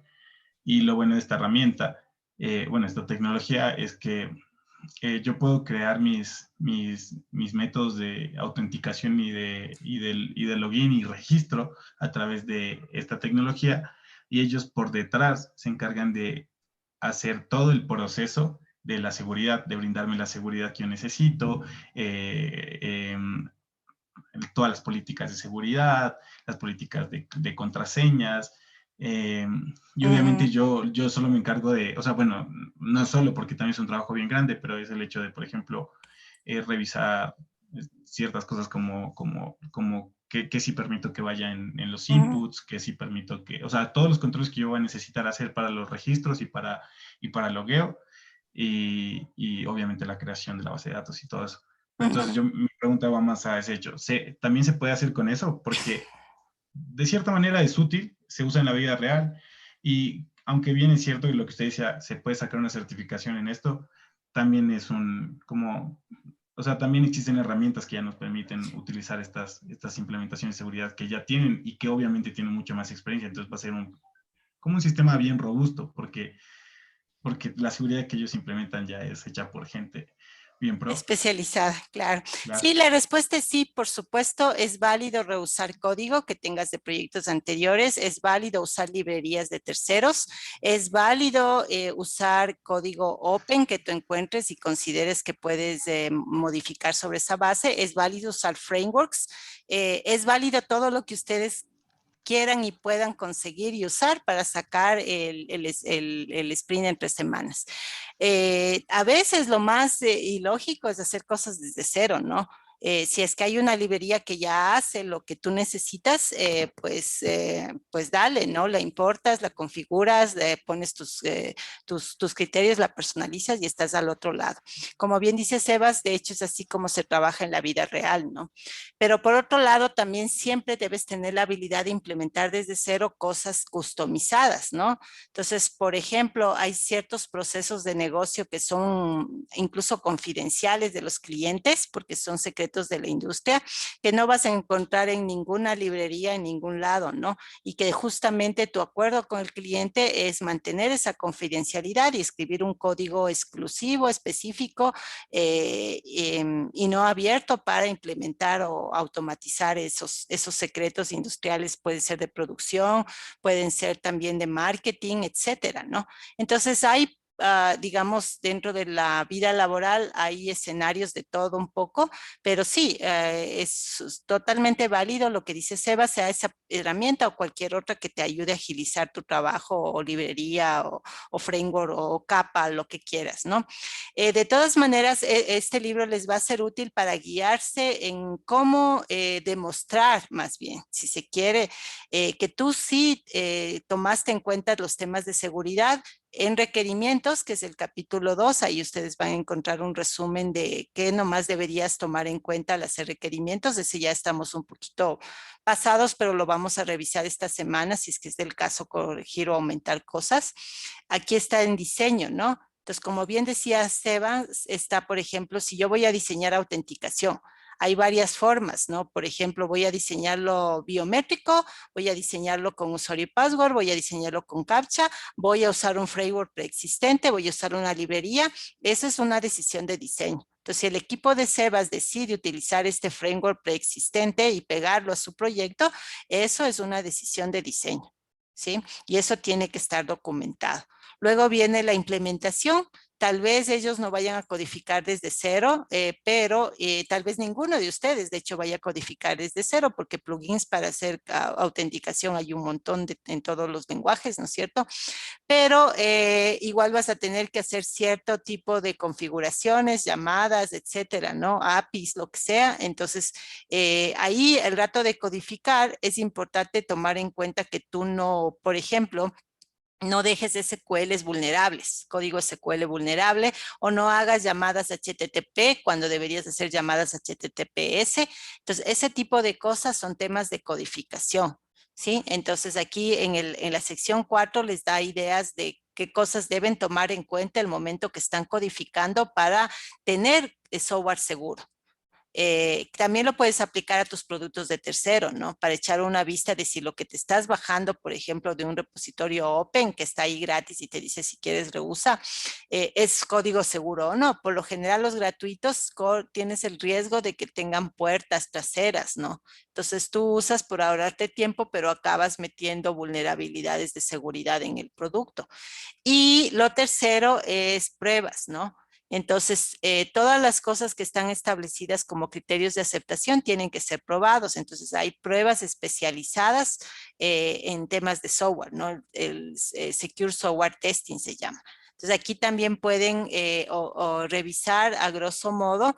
Les recomiendo repartirse porque obviamente tenemos tanto que hacer que no, mi idea no es que se lean todos el libro. Para empezar, los capítulos importantes son el capítulo 3, diseño, el capítulo 4, codificación y el capítulo 5, que es pruebas. Y luego la idea es que ustedes se aseguren que viendo lo que sugiere esta certificación en el ciclo de vida de software seguro, ustedes se aseguren de, valga la redundancia, tener las evidencias de que han aplicado la parte de seguridades tanto a nivel de diseño como de código y como de pruebas. Entonces el libro no es una obligación, es más bien un apoyo que yo les quería proporcionar a ustedes en el caso de que no tengas otros recursos o no tengas una, digamos, experiencia muy amplia previa en temas de seguridad. Entonces es solamente un apoyo en caso necesario. Eso sería por hoy. Ya se me acabó el tiempo y no les he dejado hablar mucho esta ocasión, pero ya el lunes que viene estamos con más tranquilidad. Es solo por el arranque de sprint que necesitábamos cubrir varias bases, ¿no? El SonarQube para que ya lo usen, esto de seguridad para que ya lo tomen en cuenta en estas decisiones de diseño, como las que va a tomar el grupo de Sebas. Cada equipo debe tomar sus propias decisiones de diseño. Y eso básicamente era lo que necesitábamos cubrir hoy y avanzar un poquito con la teoría también. Entonces les agradezco su atención. Si los equipos necesitan conversar conmigo y de manera individual, nos podemos reunir con los que deseen o necesiten el día miércoles, y si no, pues asumimos que ustedes están trabajando todos los días en la medida de sus tiempos en avanzar con el proyecto para terminarlo en las 3 semanas. Les agradezco mucho la atención y Dios mediante nos vemos el próximo lunes. Que estén muy bien. Hasta luego, Inge. Hasta Chao, luego, Inge. Francis, que estén muy bien. Hasta luego.